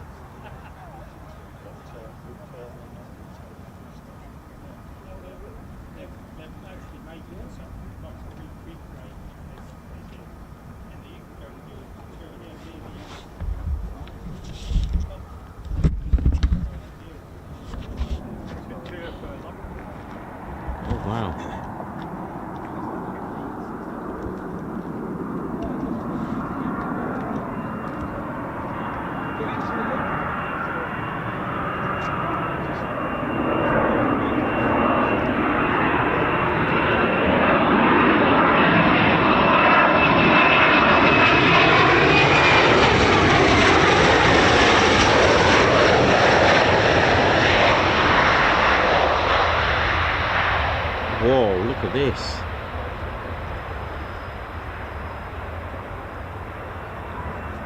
Wow.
That was a bit different, wasn't it?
Right, we're gonna probably just catch these last two, for us anyway, these two that have just been in the circuit, and we're gonna roll into our weekend. I think, Ted, what do you reckon? Yeah, I think so, mate. I think it's good. Our job is done almost here. 555 Nick, thank you for the super chat. Shout out to the SOC at the Point Charlie crew for all your continuous support you give me and my family. Can they all have a high five and a bear hug? High five and a bear hug. Thank you very much. Thanks a lot, Triple Nick. Steve McDonald, thank you very much. Big oi oi shout out. Oi oi to you. Thanks for the super. Craig Lockett for a new folder of great info and sketches. Thank you very much. Guards March. Raw Band, high five. Thank you very much for the gifting a Ted Coningsby membership. And Mayhem Marshy as well. High five, Guards March. Thank you very much for gifting a Ted Coningsby membership. Ginger Bailey, missed you today, man. The Guards March. Thank you very much for the super. Richie B, milestone for free Nikos haircut. Best day ever. Thanks a lot for your 17 months membership. Steve Sedman with a rocking 36 months. Epic journey. That's 3 years milestone. He has now got a grey badge. Nice to see that. Abigail Batten, high five. Thank you very much for joining the Ted Coningsby squadron. Brian Acosta, thanks for the super. Nick Knox, thank you so much for the super chat. Guards March to you. Tad Dipple, high five. Thank you for joining the Ted Coningsby squadron. EP65, thank you very much. Another great stream from EGUL. Thanks, Nikos. Cheers, crew. Thank you very much. Ali Leyland, thank you very much for the super. Thank you. Guards March. Alan Clark, member for 14 months. This has got to be one of the best Fridays ever. Guards March. Donna and the Cake Cat. Guards March, thanks for the super chat. Stephen Pickering as well, thanks for the super. Russie B, welcome. High five. Welcome to the Posh Officers Club. Alan Q, thank you very much for the super. Scruffy Rico, high five and a Guards March to you. Thank you very much. Lovely, lovely supportive fans on here. And we're just going to see where the... going to see where those F-35s have gone, because it's probably time for us to go into our weekend. I think it'd be a nice way to drop in.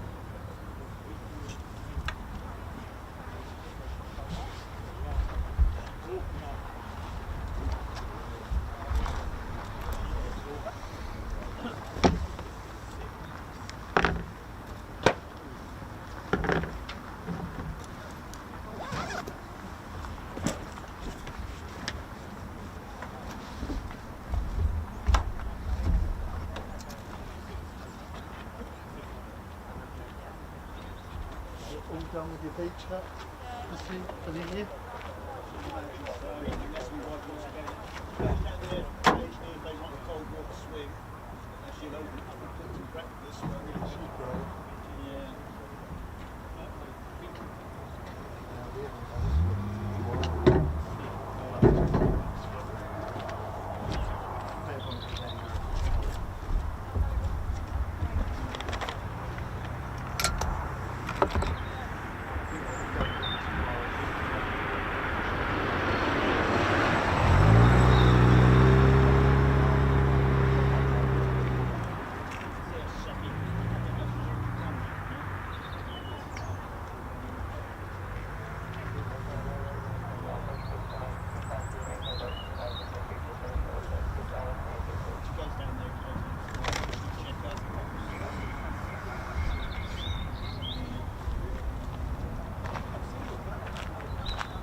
I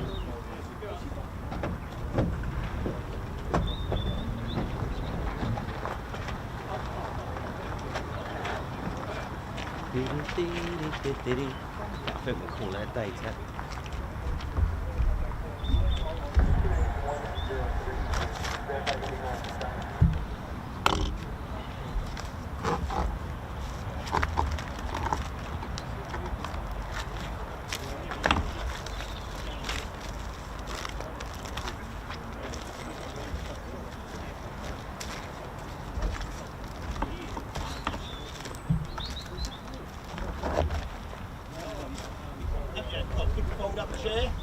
Still got that? Yeah. Yeah, I'm just talking about. I'm just saying that I got up to put my weight on it, and mine down the other end, it lays snapped.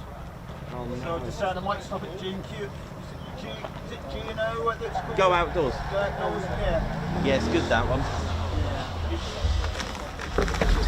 You're not taking them coming back in? I'm trying to wait for the 2 more, but I think I might just call it a day and go into the weekend. Go where? Go into the weekend. Oh, I see. Yeah.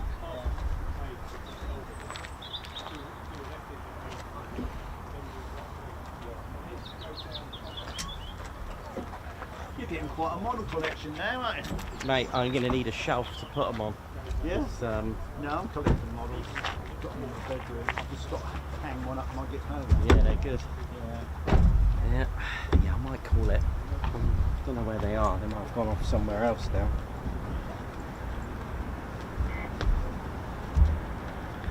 Let's have a look. Last week, week before, I was hanging a 132nd scale F-16. Oh, right. Super. And we put it on the cabinet on the back of things. Got the old cut on the ceiling. I was just putting that over the cut hook and the rope snack. Oh, no. Oh, no. That £150. Oh, no. Oh, I dear. had to go in the bin, I couldn't fix it. Really? Oh, no. Yeah. Oh, that's a shame. Yeah, I hate it when that I'm happens. after one of these. I've been looking for one on eBay in about maybe 148 scale, the old F100. Yeah, it's got a bit of an unusual antenna there. It's an yeah. L-shaped antenna, so a bit of glue will fix that. Yeah. My grandson would love that. Yeah. No, I can remember them being here actually. Nice, Yeah. nice. All this was open back in '68 when we first came here. You can see right into the base. There's none of these hardened shelters, and the planes were all over the place. Nice. Fantastic days. Watching the live stream and then come Good out and days. it's all playing.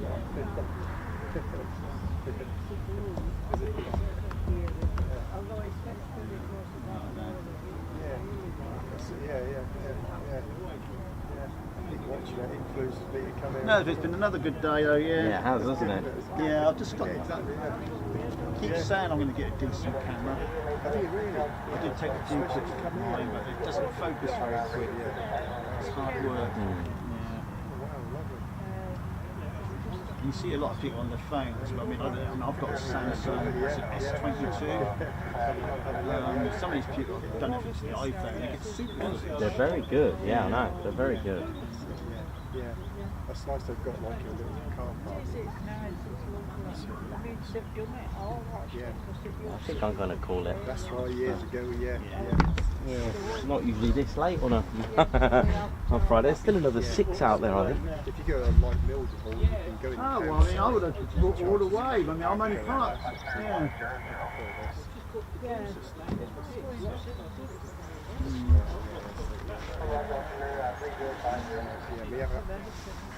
Let's call it a day.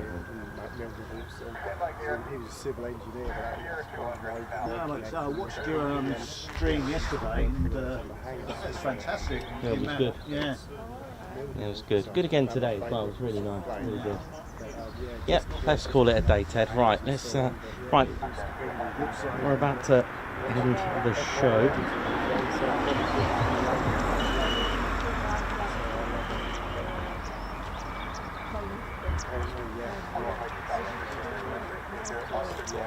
Oh, clear to land. Okay, here we go. Here we go. come here because I'm local, but Clear to land. Let's catch these. Or we can say our goodbye and do both. So, oh, Alan Q, thanks very much for the super sticker. Guards March.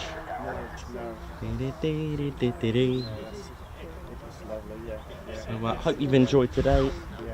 It's been brilliant. We'll just wrap this up while we wait for the our last aircraft to come in. So thank you very much, ladies, gents, teddy bears, for this week. It's been challenging health-wise, but I got there in the end, and it's been amazing, and I hope you've enjoyed it, with the exception of a break on Wednesday, and I managed to get a chance to recover as well. It's been a good week, especially with here. It's been really exciting, some great manoeuvres, some lovely quick climbs. I think they were all quick climbs today. It was fantastic stuff. And the weather's been all right, actually. It's been pretty good, so we've managed to avoid getting absolutely drenched, which is always a bonus. So I want you to go on and have the best weekend, better than last weekend. And of course, thank you very much to the 48 Fighter Wing. Thank you very much. All roles, thank you very much. And of course, all our members and fans, thank you so much for tuning in today. Thank you all so much for supporting the channel. So I think that wraps it up, Ted. Yep, why not? Is that one in the distance? Yeah, we're going to finish it off with a landing, which is going to be quite nice. So, my name's Nikos. I've been your cameraman, historian, and commentator. And this is our squadron leader, Ted Coningsby. And you've been watching the Ted Coningsby channel live here at RAF Lakenheath. And for the last time for the week, as we leave you with possibly 2 landings, definitely one. Is it just there, is it, Ted? So for the last time for the week, it is see you soon, wish you well, see ya. Come on in, Ted, let's get this landing, and we're off.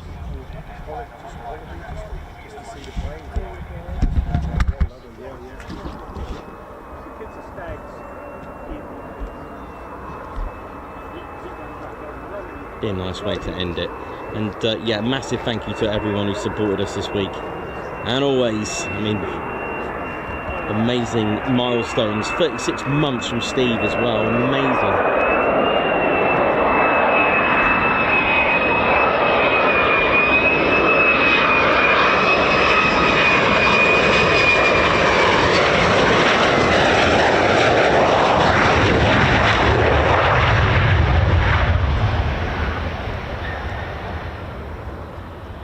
And the last one.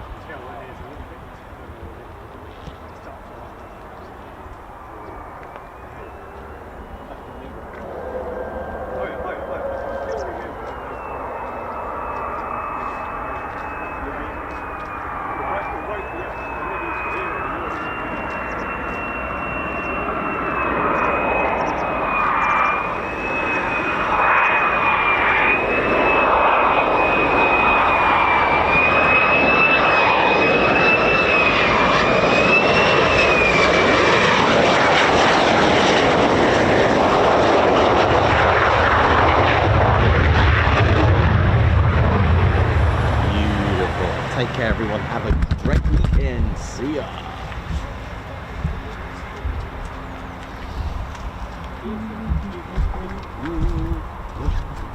They're very noisy on touchdown, really, aren't they? Quite loud.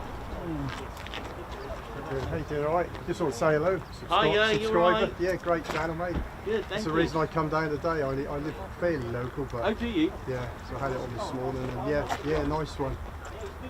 Yeah.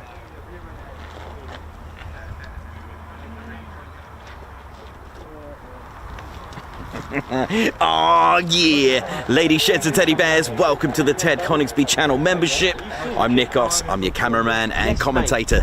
This is our squadron leader, Ted Coningsby. Just want to say a massive thank you to all our members. Guns up and oh yeah. Take it away, Ted. Ladies, sheds and teddy bears, we want to say a massive thank you to all of our subscribers for getting us to where we are today. We have gone all over the country, from as far as Lossiemouth to Bryce Norton, and military areas such as air weapons ranges, low flying areas, heritage centres and special flights for TED 2. We cannot do this without your support, and your support will be rewarded. You can now join the Ted Coningsby Squadron and help fund the channel to get us around the country and provide us with the funds for equipment to bring you better content too. We have 3 exciting membership levels with awesome YouTube perks to reward you back for your support. Our first level of membership is the Ted Coningsby Squadron. You'll get a loyalty badge on YouTube, unique TCS emojis that you can use on comments and live streams, members only videos which include behind the scenes, deleted scenes, sneak previews and also music videos that Ted likes to play the electric guitar on. You'll also get access to members only Discord server and discount on all of our Ted Coningsby merchandise. All of this for just $1.99 a month. Oh yeah. Our second level of membership is the Posh Officers Club. This includes all of the squadron perks, private Posh Officers Discord chat room, Posh Officers discounts on all of our Ted Coningsby merchandise, and the poshness of supporting the TCS even more. This is just £4.99 a month. Our third level was inspired by many of our fans who have been supporting the channel massively. So we'd love to reward you back with this, and our third level of membership is the Ted Coningsby Fighter Squadron. This gives you a more personal experience with me and Ted, with exclusive live streams and content. You'll get a free Ted Coningsby Fighter Squadron patch, a private Ted Coningsby Fighter Squadron Discord chat room, a gold colour Discord username, and a higher discount on all of our Ted Coningsby merchandise. All this for just $25.99 a month. Ladies, gents and teddy bears, the Ted Coningsby channel cannot thank you enough for all your support, and it's this support that keeps the dream, keeps the stream. Thank you so much. Oh yeah.